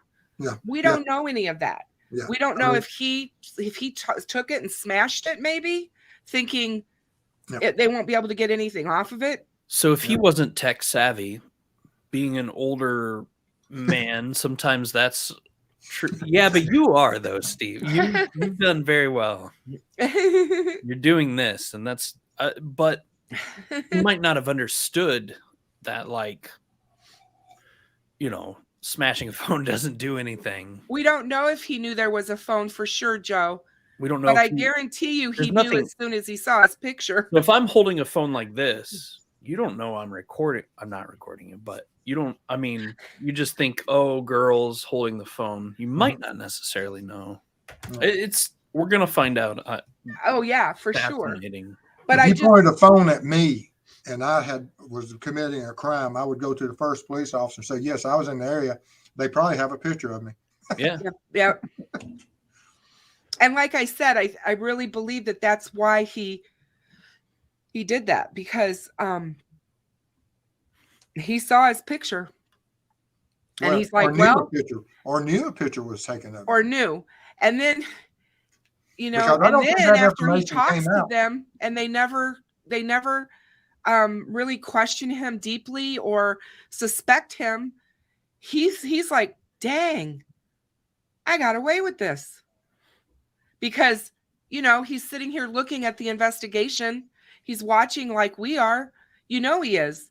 He's seeing what's going on. They're talking about Ron Logan. They're talking about all these other POIs online. Even if he's not online, his wife is. They were discussing the case at the bar because the bar owner said he would come in all the time, 2-3 times a week to play pool. And they would sit and talk about this case. So he was talking about the case. And so he knows. He was trying to find out what people knew, I think, by doing that. And also by, like, what most people say is reliving it. The more you can talk about it, the more he can relive what he did that day. And if he has no remorse, which I don't think he's shown it, if he does, that speaks to him psychologically, HCC, and you know that very well. Yeah, I don't know. I mean, how do you murder 2 little girls in a town of less than 3,000 people? We can't understand these things. Yeah, and go and sit in a bar with all these people and talk about it for years. How do you do that? That brings up a good point. I guarantee he's had many conversations about those murders in the bars he's at with his friends or whatever. Ricky, the friendly pharmacist. Yeah. I'm serious. I mean, I'm not trying to make fun here. That's I believe how they saw him. He was everybody's talked about he's a nice guy, helpful, kind. And what discussion would you have with your child about never going to that bridge? And we have pictures of her on the bridge, and you have pictures of her wearing. Has it ever been confirmed that is actually a tie-dye shirt that's a memorial to Libby and Abby that she's wearing? No. I mean, what she's on the bed, yes. It looks like one. Yeah. The colors, it looks like it. Well, and even the text on the back, there were early shirts that had text on the back. It is very close, but it's still blurry enough to where it's not 100%. So, but it wouldn't surprise me probably at all. I'm all those kids in that city wore those shirts. And they probably went to the opening of the baseball park. I'll bet you. Had orange. They probably had an orange light on their porch. Yep. You're going to blend in. You're going to blend in, And another thing that we can look at as far as always claiming that you're at the scene of the crime is it does away with a lot of the polygraph information they can get from you. That if they ask you, have you ever been to that bridge? Were you on that bridge that day? It already eliminates, yes, I was there. True. I've already reported it. And if he was, nobody can confirm if he was a searcher, but there's another way to eliminate your DNA or explain away your DNA out in a lot of the parts. If they weren't letting people go to Ron Logan's property, of course he couldn't do that, but the rest of the gigantic crime scene, yeah. I mean, he could explain it away because he's out at the bridge every day. He goes walking there every day. My DNA's all over those woods. Yeah. They he's out there walking. He's got to pee like every other guy. He went behind the tree. I mean, I'm just saying, he's going to use whatever he has to give a good excuse as to why anything about him would have been found out there. The way they came out. I'll be right back, Mrs. Steve. I don't hope she ain't found another armadillo. I'll be right back. Right. Okay, tell her to calm down now. They look like speed bumps. Yeah. Yeah. I was just gonna say, like the way they came out and they're like, we caught him, and told the families, to where the families were like, today is the day. Yes. They had to have matched DNA found on the girls, or fingerprints found on the girls, or video evidence, photographic evidence, something so. Or they found the girl's DNA in his home. Yes, that is a good point. Absolutely. And I've said, just because his DNA they don't find, and they haven't had it, maybe they found the girls while they were searching his house. That's nearly impossible to explain away. And you can't explain that away. No. I mean, you just can't. There's nothing that's, and I've thought a lot about that, a lot of different, scenarios play into that. The Shannon Polk case, they haven't been able to make an arrest because the guy who most likely did it was able to explain away Shannon's blood in his trailer. So, yeah. Yep. And we know they took away clothing of material of some kind. They saw them, his neighbors saw them carrying out a stack of some kind of material, whether it be clothes or whatever it was. So they did take that out to be analyzed. Was it the blue jacket that we saw him wearing in videos? Was it, what was it? And it's crazy to think he would have kept it. That he would have kept that stuff. But we aren't in that. We're not in that psyche. And so much of all of this is crazy to us, but not to them. I mean, he very well could have come home and washed it all and been like, okay. But Steve has done. Is everything okay, Steve? Yeah, she won't know if I wanted more coffee. Oh, nice. Okay, good. No more armadillos. When you did I wanted to ask you, Steve, when you did your testing on the clothing, where you are using the luminol to test for blood on clothes that have been washed. Yes. If they took out his clothes, if they found the blue jacket or blue jeans or something, could they still find the blood of the girls on them? I'm about to do 2 more wash cycles on my clothing, and I'm going to be doing a video on that in the coming weeks. But yes, it's there. Those stains, and because I think that luminol is 1 in 50,000 parts reaction, and it's hard to get rid of 50,000 parts. 1 in 50,000. I don't remember. Did you buy the luminol or did you make it? Oh, you buy it and then you mix it. But cool. And I still have some, and I've got to order some more. Can you get it off of Amazon, or where you get that? Well, you can buy some on Amazon, but I have to use, when I go work code cases, I have to use one that won't affect DNA, and it takes a certain quality of. And he's an ex-law enforcement officer, so he gets to go to the ex-law enforcement's PX. I'm sure that's where he goes. Actually, I think most anybody can order it. You go to search it, And Really? yeah, and but you That's have to interesting. fill out certain forms, but and you can't export it. I don't know what the big deal about exporting luminol is. Evidently, it's something bad. But that was one of the things I had to tell them what I was using it for and why and things like that. But but there's certain mixtures out there that can harm or destroy DNA, and the kind I use when I'm working with families, I don't have that luxury of that. I don't want to damage Right. the only link that when we do have that. So all the stuff I've used, because I bought the fake blood that reacts, and I'm impressed with it, because used to we had to use animal blood, but now they have this fake stuff, and it works extremely well. That's good. Yes, Shrimpy, even if the jacket was washed several times, Steve just answered that. Yes, the luminol would react and show the blood. Yep. Yeah, I did a video of the first washing, and I've done about 4 more washing, and it's still there. I'm gonna do a couple more, and then I do another video. And I've got to go up to the woods, because when we go to these schools and we get our training, they show us how to do it, but they've never.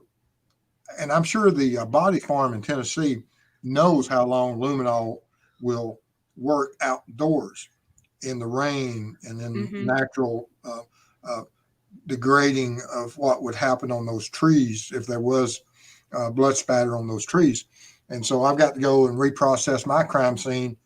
I think it's been about 2 months now, and I'm going to go back up there. I've still got it marked, and I've got to go up there and process it again and see how that outdoor crime scene is.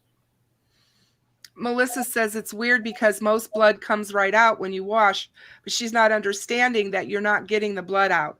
No. There's other chemicals and agents and minerals that's in that blood that reacts with the luminol, the iron and stuff. Yep, exactly. And I think that is huge. If he did keep those clothes, and they are able to figure that one out. And that's something I don't think that would have taken them a long time if they had clothing. The vehicle. If he got in that vehicle and certain parts of his body had any remnants of certain types of, you can clean a vehicle just like, when you look at the floor mats that I process with aluminol, you can't see the footprints, but when you hit it with luminol, they're there. I mean, they still light up. But also in a vehicle, when you process the vehicle, you can clean a vehicle all day. But the one part that people don't clean is that seatbelt. And if it's stained, that's the thing that you'll get. You're going to get a hit on that seatbelt. Interesting. So they put out Carroll County put out a blurb basically this week that the Carroll County officials were meeting together to decide what they were going to do about the anticipated rush of the media in Delphi on Tuesday, and what was going to happen with all the onlookers and all the throngs of people that are going to be hitting that courthouse. And one of the things I thought was interesting in the article that Fox 59 did is they actually put in the article where Richard Allen is currently housed. Remember they said that they moved him for his own protection, and now they found him, and the press is putting it right out there. Maybe. Well, yeah, true. And I think that this location is the same location where the guy supposedly said that he saw him sleeping all the time or whatever. That somebody interviewed or whatever. But anyway, with all of that being said, they did make a decision. The judge made a decision today, I believe. There will be no press allowed in the courtroom on Tuesday. So no media at all is going to be allowed there. Huh. That's interesting. I thought so too. And the court, the court asked them,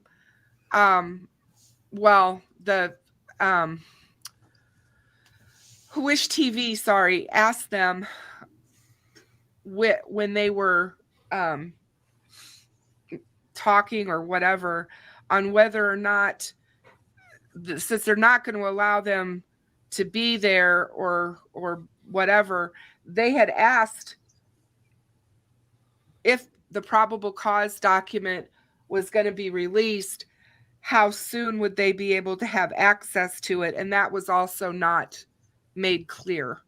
So I don't know, Steve, if you know any of that, like if they are sealed, how long it takes for them to make it to the public arena. I don't know. Definitely Indiana, a long time. Freckle Joy wants to mean, does that mean no YouTubers? I'm going to try. I was going to say there'll be YouTubers there trying to get in. I'll be one of them, but I don't. HCC's trying to go. I mean, I'm trying to figure out what that means. I mean, if it's not news crew, I mean, is it just going to be a closed hearing to everyone? I don't know, because it was originally said on my case when it was when it was put out that it was a public hearing. Yeah, if it's a public hearing, I don't know. You may not be able to have cameras or recording devices and all the other stuff, but if it's a public hearing, it's a public hearing. Yeah, and I think that I definitely don't think there's cameras. They're not going to let any cameras in the courtroom. But she said the new judge said no media. But I don't know if that's, like you said, if that can be possible. I don't know. If I can't get in, I'll grab some drone footage. I'll grab some more footage and call it a day. That'll be good. So, I mean, I'm glad you're going. I mean, I really am, because it's worth the try, you know.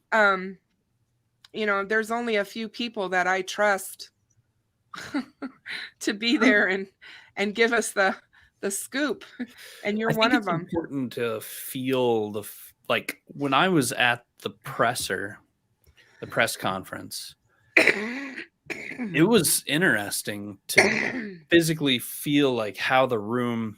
And kind of weird because, like, you know, I've watched these for years now on YouTube, but being there and those people are on stage and it's like, oh, well, it's a different, there's none of that magic of television crap.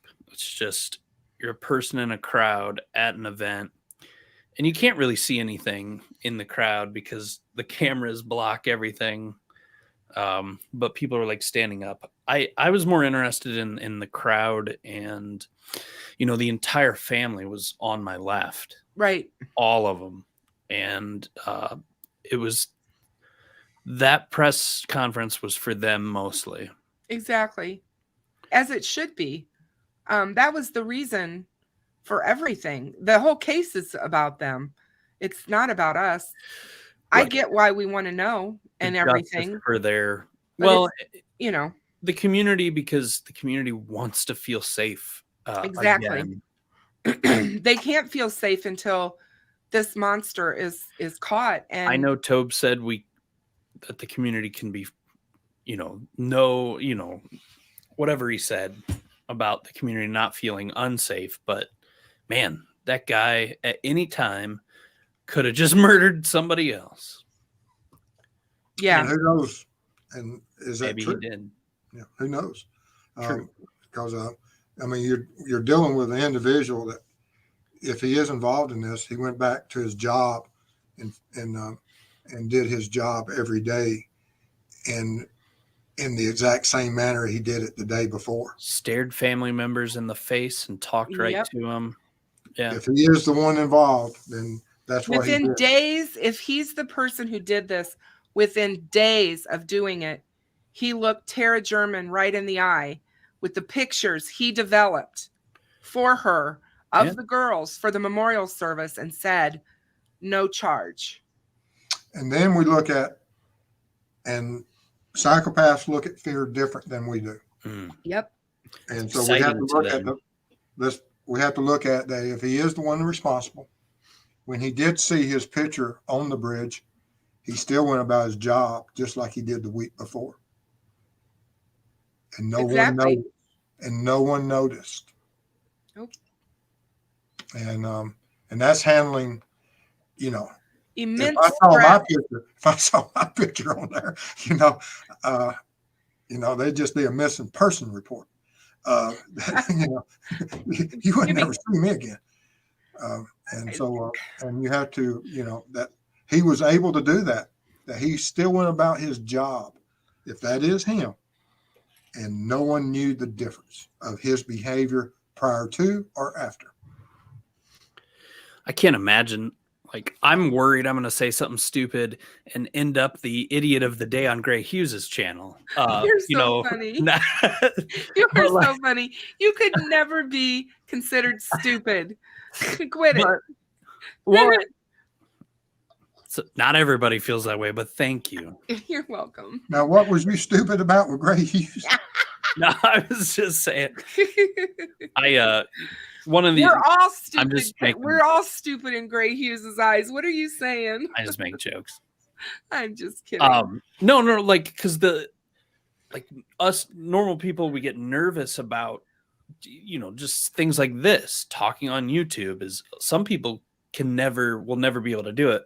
And that guy was just like, had just murdered people potentially, and went about his life like no problem, talking to cops, talking to family members, talking to everybody, standing in front of his, it's just went to a conservation officer and say, "Hey, I was there." Yeah, I know. Oh my God. And I didn't see anything that day. Yeah. I was there though, and was able to talk to a trained law enforcement officer that was looking for everything from injuries to the demeanor of someone that says, "I'm a potential witness. What do you need to know?" And because that would be something as a law enforcement that you would say is that, "Oh, you were here. What did you see?" And what was his answers? Who did you see? What time was you here? Who did you meet? What vehicles? What clothing was you wearing? Can I come search your house? Why were you out here? What was your reason for being here today? Yeah. Is this something common for you? Did you hear any screams? Did you see anything? Yeah. Which I don't know how far that officer took that questioning from a potential witness. I think I saw it was like, yeah, you just go tell the officers or whatever. He might have. I can't imagine. I don't know. We don't really know. No, we don't know. But I can tell you from law enforcement that you're supposed to, that if someone comes up to that you take their name, and if you're not qualified to handle that part of the investigation, you send it to somebody that is. Yeah. Well, it will, like I said, Tuesday's going to be interesting for a lot of people. I think that we will get some resolution. I do not look for them to keep it sealed. I believe that for the integrity of this case, if they keep it sealed, public opinion is going to scrutinize them and think they're hiding something, or that they're trying to railroad somebody. So they are hiding something. There's no. Oh no, I agree. I agree they are, but I mean, they're thinking it's nefarious as far as why they're hiding it, and I don't think so. I think they're trying to do the right thing for the case. I've tried to explain before. I'm sorry. I think you're fine. Go either ahead. They haven't arrested someone that's mentioned in the affidavit. They don't want to admit mistakes they made, or further. I can't think of a third. Oh, I love being on the show with you.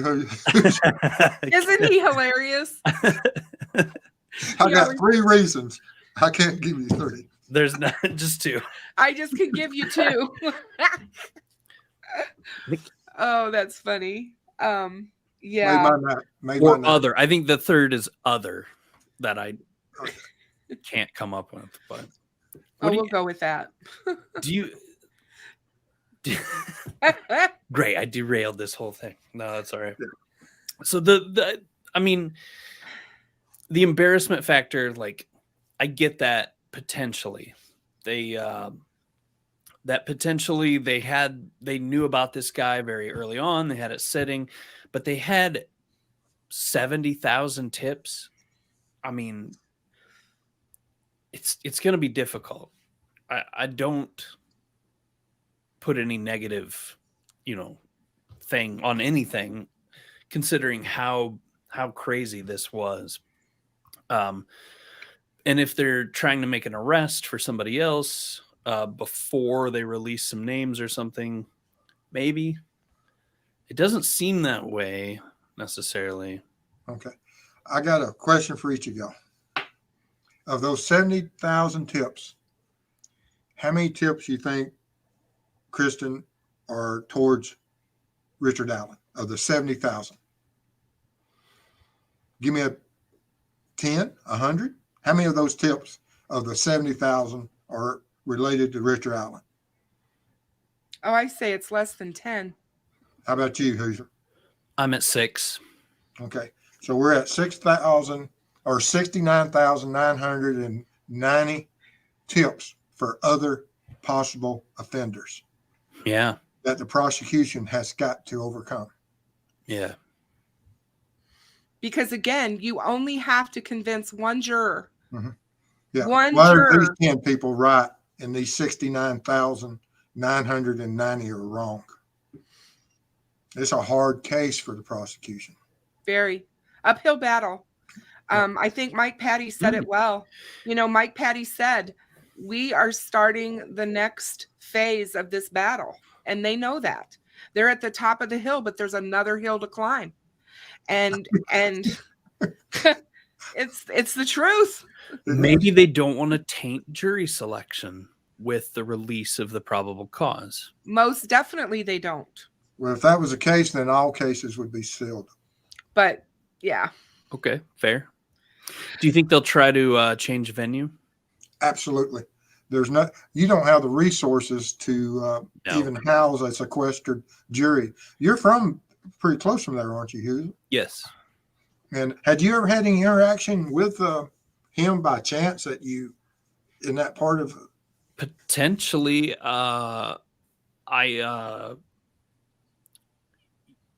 have family in surrounding towns. I live in Lafayette, but we go to Delphi, and I worked there back in 2013 and would leave. I was in IT computers for Indiana Packers, and I'd leave at lunch and go get food around town. And and go pick up your Snickers bars at the CVS. I don't know if the CVS was there at the time. It could have been, but I know I've stopped in the CVS and you've the probably McDonald's. seen him. Stop at the McDonald's a million times, Mm-hmm. So it's really weird. He's probably just an unassuming, forgettable person, and it's like Superman. He wore glasses and was stumbly, and because he blended in better with society. And he had to trick even Lois Lane, right? So, well, no, I mean, he had these sketches made that some people say doesn't look anything like him, and right. And so that didn't help the cause any. But that's I think always they true. do. That's See, I one of must the be fears. crazy because I think they both look like him. Okay. But that's just me. And I don't know. I've always hated sketches and polygraphs in my career. I hated both of them, for the fact that they can bias people so easily. Yeah. Well, the sketches, in my opinion, if you go back to the very early days of the case, after the first sketch was released, Doug Carter said, and so did Jerry Holman, these sketches are not for the general public. They're for the people who know Bridge Guy. These are for the family, the friends, the people who interact with him on a daily basis. They're the ones who's going to recognize him. You can say that till you're blue in the face, and it I know. It's people like, don't care. No, I get it. They're doing side by sides with the. They're doing side by sides. They're pulling out all the high school every dude yearbooks, and they're putting people. Comparing, yeah. I know. And I've done that stuff too. It's not abnormal because we had so little ultimately Yeah. to work with. But old bridge guy, when the sketch came out in July of 2017, if you look at that sketch and you put that next to the picture, the photograph of Richard Allen in Gatlinburg getting ready to get on that horse next to his wife, that's bridge guy. I'm sorry. Old or young picture? It's a younger pic. Well, no, the old bridge guy sketch, the one that's got the goatee and that you look at that picture of him and you put that picture where he's ready to get on that horse with her. That was the first picture I saw of him that day after he was announced. And I about fell off my chair because I was like, oh my God, that's him. This may all be a moot point, and that when we get the probable cause and if we find out there's others involved, that may explain all the sketches. That's true. Most definitely. Yeah. Good night. We may be surprised that, we're still looking for young guy. Who knows? Yeah. Yeah. Well, I just wanted you guys to know that, that they had come out and said that there wasn't going to be cameras and stuff. And I heard no media. I don't know that can possibly happen. I really don't. I don't know how that would work. But well, we're all going to get education on the court systems of Indiana real quick. True. Yeah. Yeah, it says here that the I-Team 8 asked the judge to open the courtroom to allow cameras during Tuesday's hearing, and on Friday the request was denied. That doesn't surprise me, really. And they asked Doug Carter if the voice that we hear in the video from Libby's phone is the voice of Richard Allen, and he said time will tell. Again, I think that's once weird. The probable cause affidavit was signed by the judge, that changes things for the investigative team, and I don't profess to be a part of that investigative team, so it would be inappropriate for me to speculate or talk about what we know until the right time, which is going to be in court.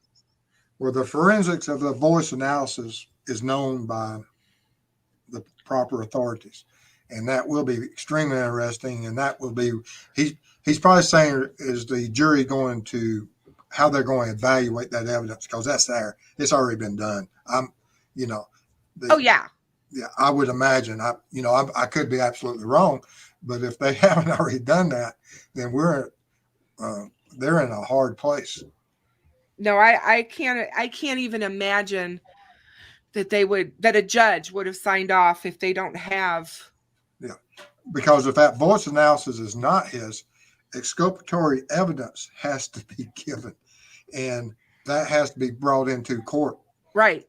And the voice doesn't match. Oh, I'm sure they're going to challenge the voice, don't you? Yeah, they will. But that's what I'm saying is that the voice has to match, or it's exculpatory, and he's not guilty. Yeah. Well, you see where I'm going with that? Oh, I do. I most definitely do. It makes me worry that he admitted he was out there that day, and if he said the words specifically on the bridge around the time. Yeah. Well, it depends on how long that audio is. If so, supposedly 43 the girl seconds. Asked me, "How do I get home?" And he said, "Down the hill." Right. Or yeah, I mean, but I think there's another recording that goes for much longer. I do too. From the information I've received, how true it is, don't know. And several of us have received it. But once again, it's not open for discussion. Right. No, we can't talk about it. But like I said, we will find out one day when we're all supposed to know the answers to that. We just have to continue to be a little bit more patient. Mm-hmm. I want the Joe Kenda episode of this. You do? I do. Yeah. No, I mean he was Colorado, and all his cases are So I don't know who would it be Well, on he's Forensic Files? He's really good friends with Cop Faxx. He's good friends with Cop Perry. Faxx worked for him. Yeah, Perry worked for him. So I've watched that show forever. oh yeah, I love that. It kills me. Oh yeah, so funny. No, like there's gonna be the movie, or well, I mean, I hope there's not like a weird movie, but like Forensic Files or something. There probably will be. You're right, Steve. Mm-hmm. Yeah. Throw that out. Yeah, that's going to be. They're gonna, yeah. Lifetime already tried, and apparently the official answer from Lifetime is that they decided not to go true crime and killed the project, but Somebody will. I mean, they did it with JonBenet, and when it becomes public record, no one has to have anybody's sign off on it. True. You know, once it becomes public record, it's public record, and they'll use it for some type of script. Yeah. So how much do you guys know about the Flora Fire? I've delved a lot. I've been working with it a lot with unsolved crimes with Allie. There's some scenarios like where I'm lean less towards the hero firefighter theory, the hero killer, where it was an accident, like somebody who starts a fire so that they can be the hero. Mm-hmm. That is one possibility that has been thrown out there. Another is an insurance scam, and Josh Ayers has had other businesses he owns catch on fire and pay out insurance. Yeah.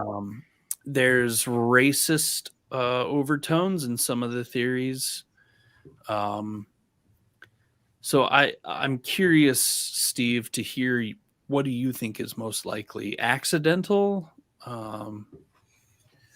Looking at the reward and the communications of how you put in tips, that law enforcement isn't driven that it's a arson for hire or arson murder situation, that it's more along the accidental. And if you go along the accidental theory, then it has to be who's in there either cooking something or using some types of drugs that has certain things that would create and was around flammable items that caught fire and got out of control. It almost seemed electrical, but there were the burn marks started from the floor were the hottest, and then up the wall. So, and then there was accelerant found on one of the firefighters that rushed in, and there's accelerant found in a lot of different places that should never have been found. In those what places. Is accelerant? Is it fingernail cleaner? I mean, it's something that burns extremely hot. It's something unusual, in my opinion, by everything that we've seen. But I mean, there's so many things out there that, from what you look at, if it was a homicide, there would be more than, you wouldn't have to mail in your tips, or you wouldn't have, I mean, the way that they handle that notification of certain things is just so biased. I'm not. It was investigated and ruled to be arson digital. Sorry. Mm-hmm. And how can you not have? But arson, what kind of arson? Is it an accidental fire that you don't report and notify other people that are endangered? Or is it truly one that was planted with the desire to kill people? And I don't know. I would go more along accidental than something that's planned. Just my, I don't know that much about it, but that's just my. Oh my God, I could tell you so much that I think would change your mind. And please do, because I know okay. I'm just saying, I definitely think that there's a chance that it could definitely be a hero firefighter syndrome. There are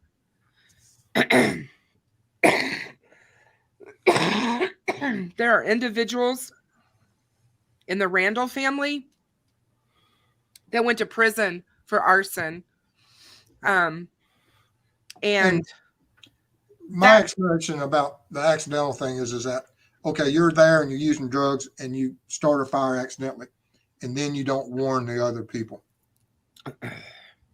and you leave and it's out of control. You can't stop it. That's what I was talking about. It's not. No, I get it. I get what you were saying. I do. I don't think drugs were ever a factor in that family. No, not that I'm aware of. But I do know that when Galen ran outside the home that night, she saw a fireman, a person dressed in fire garb, standing in the front of her house, looking at the house on fire. And nobody had arrived yet. It was 6 minutes later before anybody even called 911, right? Uh-huh. Yep. She was screaming. The girls, you could hear the girls screaming. The first call to 911 was placed by Josh Ayers' sister-in-law, and she didn't call 911. She called Josh Ayers. She called the homeowner instead of calling 911 to tell him his house was on fire.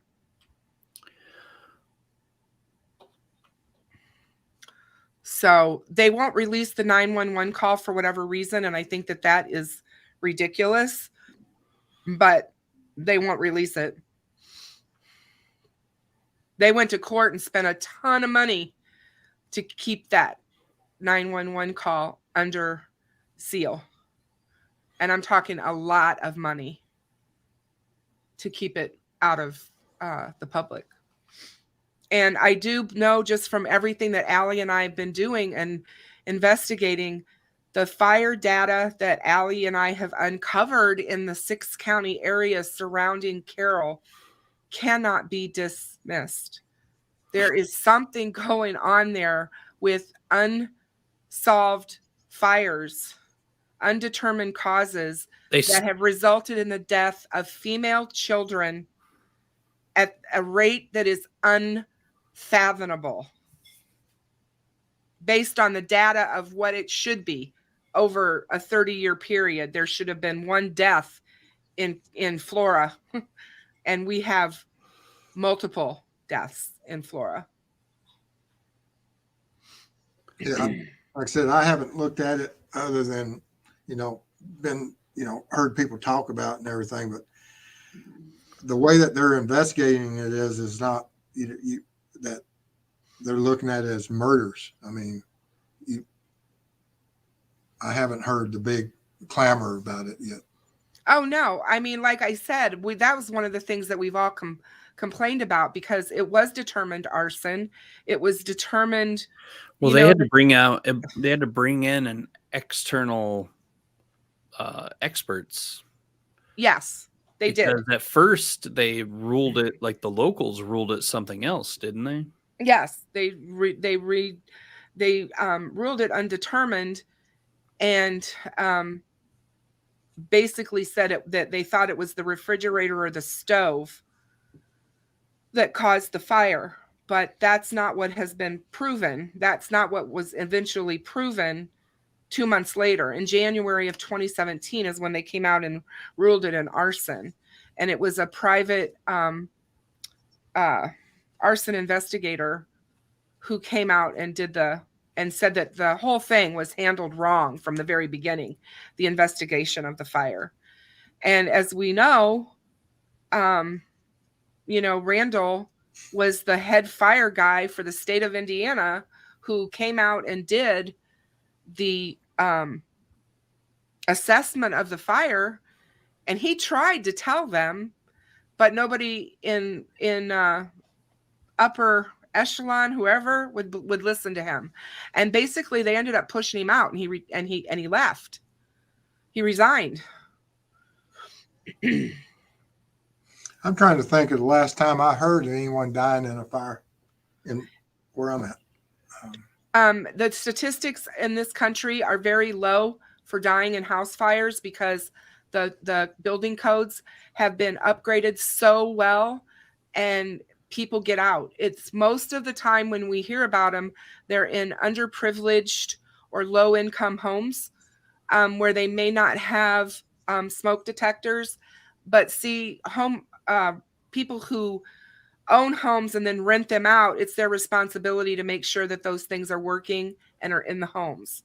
And the smoke detector that was outside the girl's bedroom upstairs was not working. And it was also burnt to like beyond recognition. It was just, it's almost like there was accelerant put on it. There was also extreme burn patterns on the girls from the autopsy that don't make sense. There's just so many things about that case. An appraisal done like a couple weeks before the fires. Yep. By Becky Patty, oddly enough. Yeah. Liberty German's grandmother did the appraisal in September, before the fire in November of the property. Yep. It's very interesting. And it was a quick claim deed. So the appraisal hadn't been updated to collect insurance up until 2 weeks before the fire. Yeah. The fire department from Delphi arrived on the scene, Steve, before the fire department in Flora.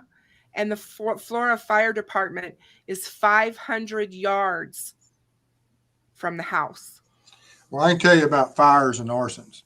I'm ignorant of them, for the fact that in Georgia, arson investigators are a separate investigative unit than investigators.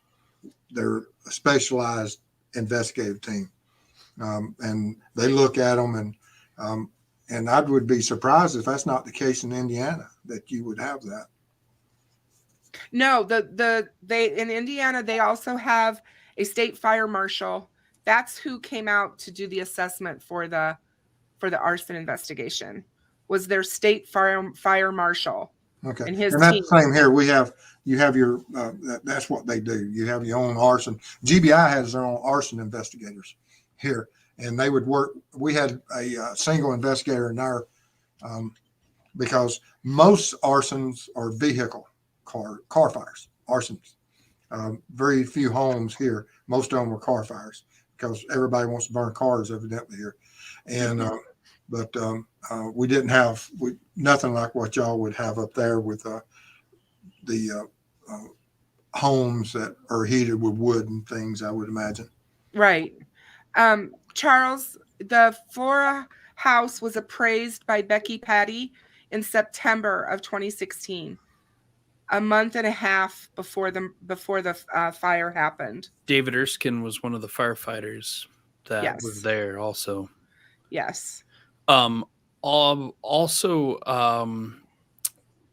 Galen, the property had numerous defects, including a lack of working smoke detectors.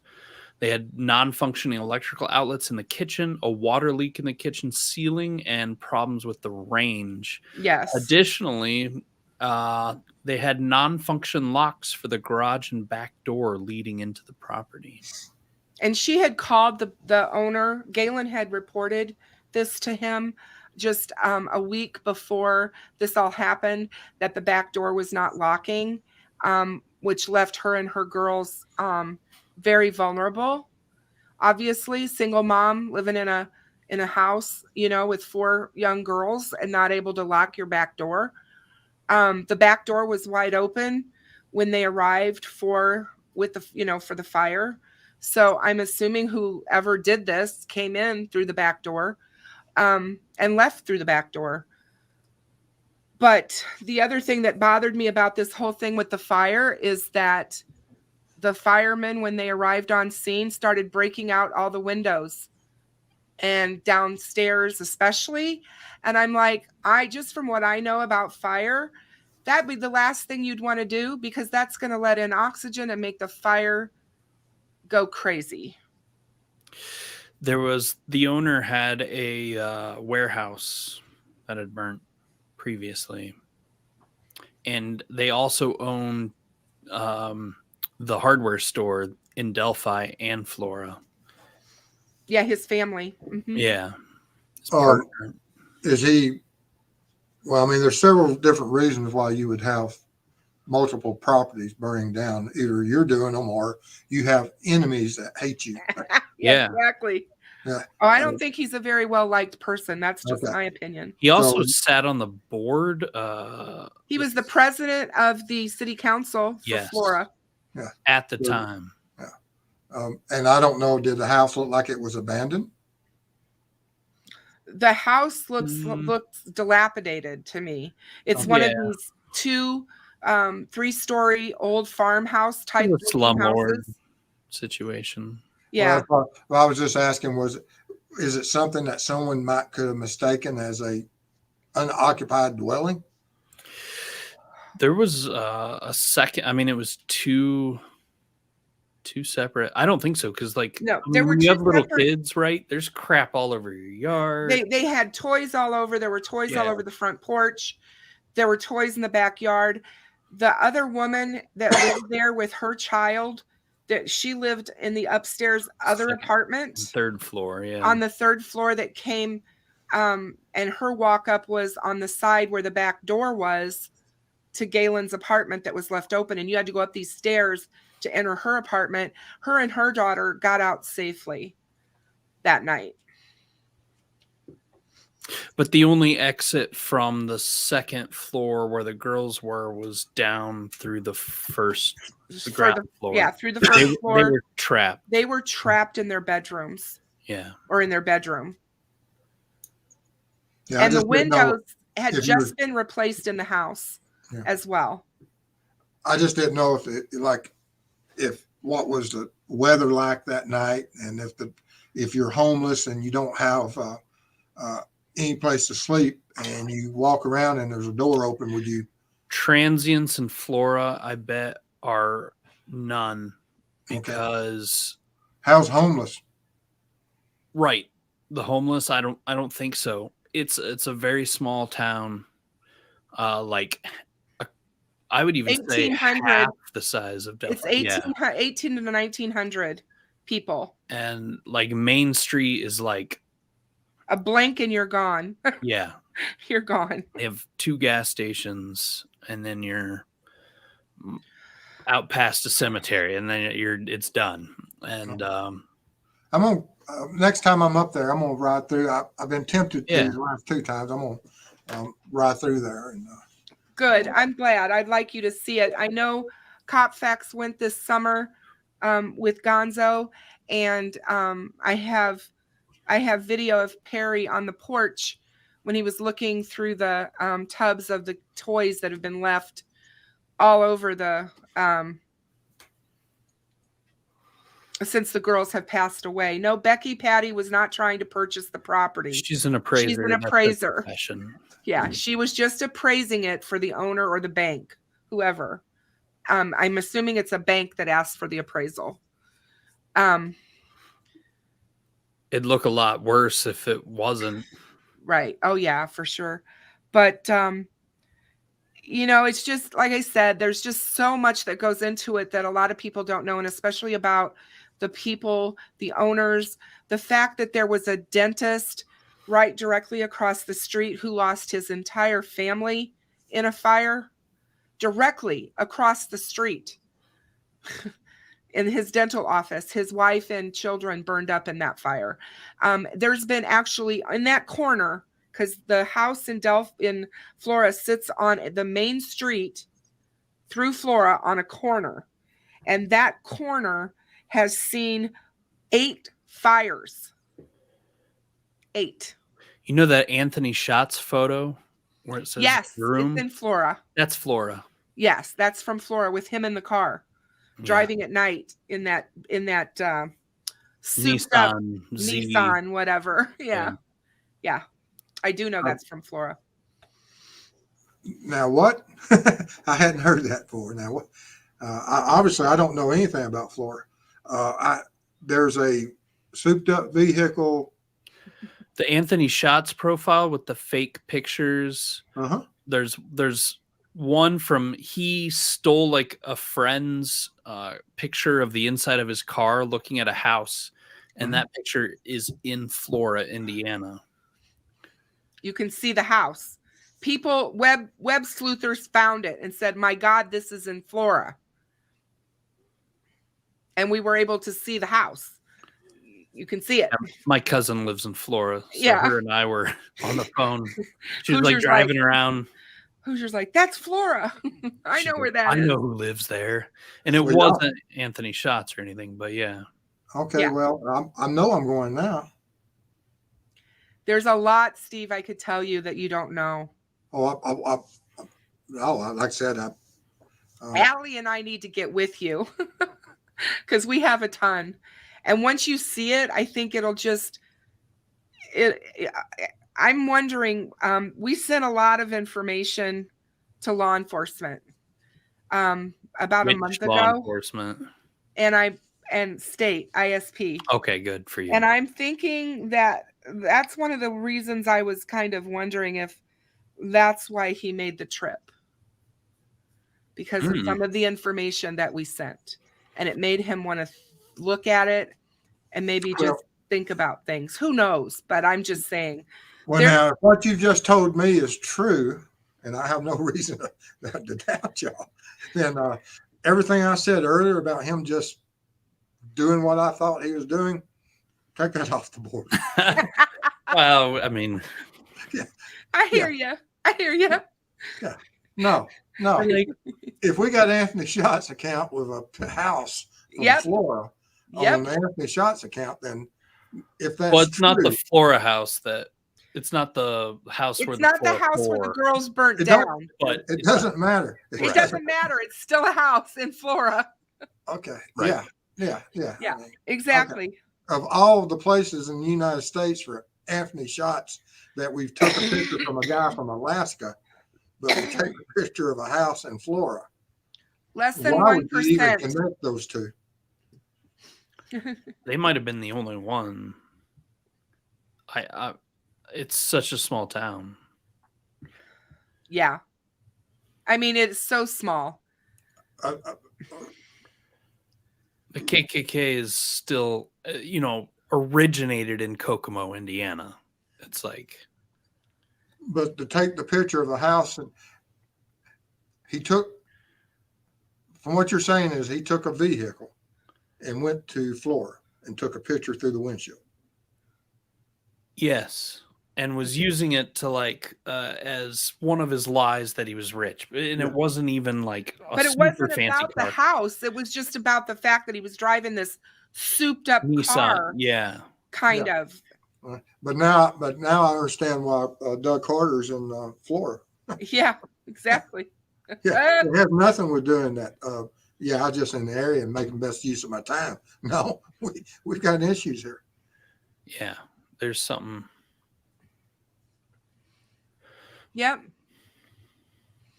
And then, like I said, everybody who, ever since I've had my channel for now almost 9 months, every time I bring up Flora associated in any way to Delphi, people go off the rails. There's no way these two cases are connected, blah, blah, blah, blah, blah, blah. Well, I'm going to look at that vehicle. If one of y'all would email me that picture and email me that house, I will. I would appreciate that. And next time I'm in that part of the country, which it will only be a few months, I'll be back up there. I don't know if I'll make it back this with the snows coming in, but I will be going back because I've got some other things I've got to talk to some people up there about. But yeah, I will make a trip over there. Awesome. Well, that's good. I've got it. Did you find it, Hoosier? Yeah. Do you mind if I present? No, present it. Show it to him. I don't care. Go ahead. Present. Can you see that? Nope. Oh, hang on a second. I'm going to add it. Yeah. Steve, can you see it? Yes, I see. Okay, hold on here. Let me. Because it's kind of dark. You're dealing with old eyes here. Okay? I know. I got them too. All right. Okay, so I've got that. Yeah, so this is the Anthony Shots account posted this, which isn't really that fancy of a car, actually, but this is in Flora, Indiana. Okay. This house right here and this street is Flora. And web sleuths are the ones who figured it out. Well, Hoosier was probably with his cousin and said, I hey. think they got it faster, but yeah. Okay. And do we have a street view of that actual house somewhere? Yeah, but I can't. I know. Yeah. I'm trying to think of who got it. Well, I mean, I know who. I'm gonna get it. I've seen it. I was just gonna say, I know I've seen it in the daylight.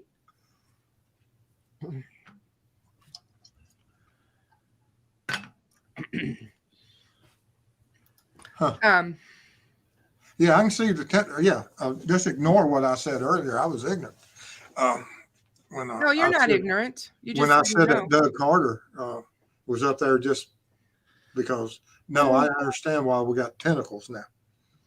I just didn't know of that. Okay. Yeah.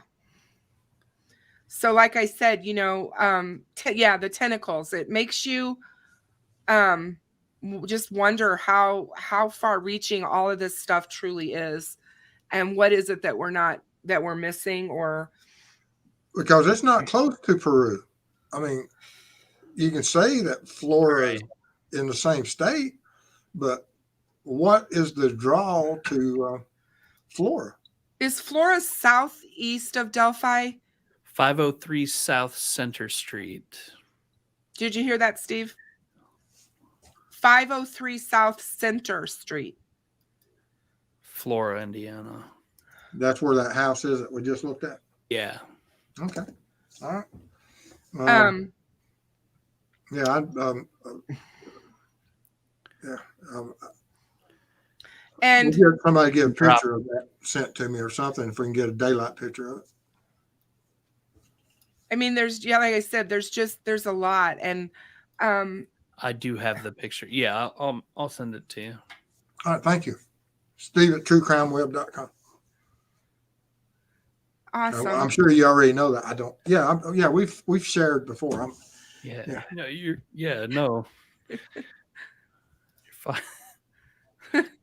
Hoosier Cold Cases at gmail.com. Yeah. If anyone's wondering. Yeah. Yeah. I mean, it ain't like not a big secret. Okay. No, it's not for me. No. I can't. I dox myself more than anybody does. Mm-hmm. You carry a revolver or semi-auto? Do what? You carry a revolver or semi-auto? Yes. He carries both. Good answer. Good answer. You have one in your boot? In my pocket. In his pocket. I would expect him to come prepared. Yeah. Come prepared. Let's see. There's one. Mm-hmm. There's another one. Mm-hmm. And you just heard the other one in my pocket hit the door. Plus, he'll unleash his wife on you. So. Oh, God. Mrs. Steve, I wouldn't do that to anybody. Oh, my God. She's a joy. Oh, she is. She is a joy. But I can see her ruling the roost as well.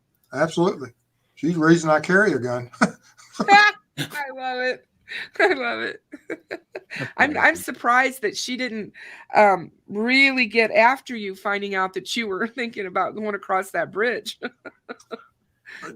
Yeah, the Purdue RN that day that I went out to there because it was snowing and icing. She had her and Mr. Purdue RN. They had other things scheduled that day, so they couldn't go with me. And they were saying, Mrs. Steve's going to be upset that we're not here to watch over you. And but when I got there and I seen the ironwork, and like I said, if it hadn't been raining and snowing and icing, I probably would have tried that still. But like I said, there's a cable going across it. When I show y'all the picture, I'll send it to y'all. And, okay. Cool. Well, it's past my bedtime. Steve, I went ahead and sent that to you. Okay, thank you. Yeah. That's interesting. Thank you so much for mine. having me on. Great You guys are conversations awesome. tonight. I love having both of you on. It's always just a pleasure. We always have such good conversation back and forth. But I thank both of you for being here. Well, I appreciate it. And I'm sorry I took up so much of y'all's time tonight. No, I think it's great. I appreciate it. On the couple cases is pretty good. Yeah, I love it. I love it. And I definitely want to get you involved in Flora, because I think your mind is what we need. We need him involved in Flora. Yes. Hoosier, that when you was on, I saw a video you had a few weeks ago that was posted about being in the terrain of Delphi. Is that something that you did this year, or is that an older video? That's your boots on the ground. 2 years old. Okay. Well done. Thank you. His boots on the ground videos are amazing. There wasn't just like complete, nobody in the frame of the camera video of the area of all through there. And so, if I'd seen that video, that would have saved me a lot of time. It would have saved you a trip. No. It's still better to go there yourself if you can, for sure. Oh, yes, it is. Absolutely. From my perspective, I always have to. But anyway, I'll get out of here, and y'all have a great night. You too. And I will talk to you both very soon. All righty. Thank you. Thank you so much, you guys. Good night. Night. Well, guys, I hope you had a good evening. I am so sorry that it ran as late as it did. I didn't expect it to, but whenever I get them together and am able to talk to them about everything, you can see where it leads. We just keep talking. So I'm glad you all hung out. I'm really surprised that everybody did, and I'm really happy that you did. We really do want to start focusing more on Flora and getting some resolution to that case as well, if at all possible. But I appreciate all of you. And I know that I wasn't able to get to everyone's questions tonight. And for that, I do apologize as well. But I do appreciate you. Yes, Missy, Flora is in Carroll County. That is correct. It is 8 miles from Delphi. And everyone, if you want to know more about Flora, I do have Flora videos on my channel that you can go check out, or you can go look at Unsolved Crimes Uncovered. Allie is one of my moderators here, and she has done a lot of work on Flora.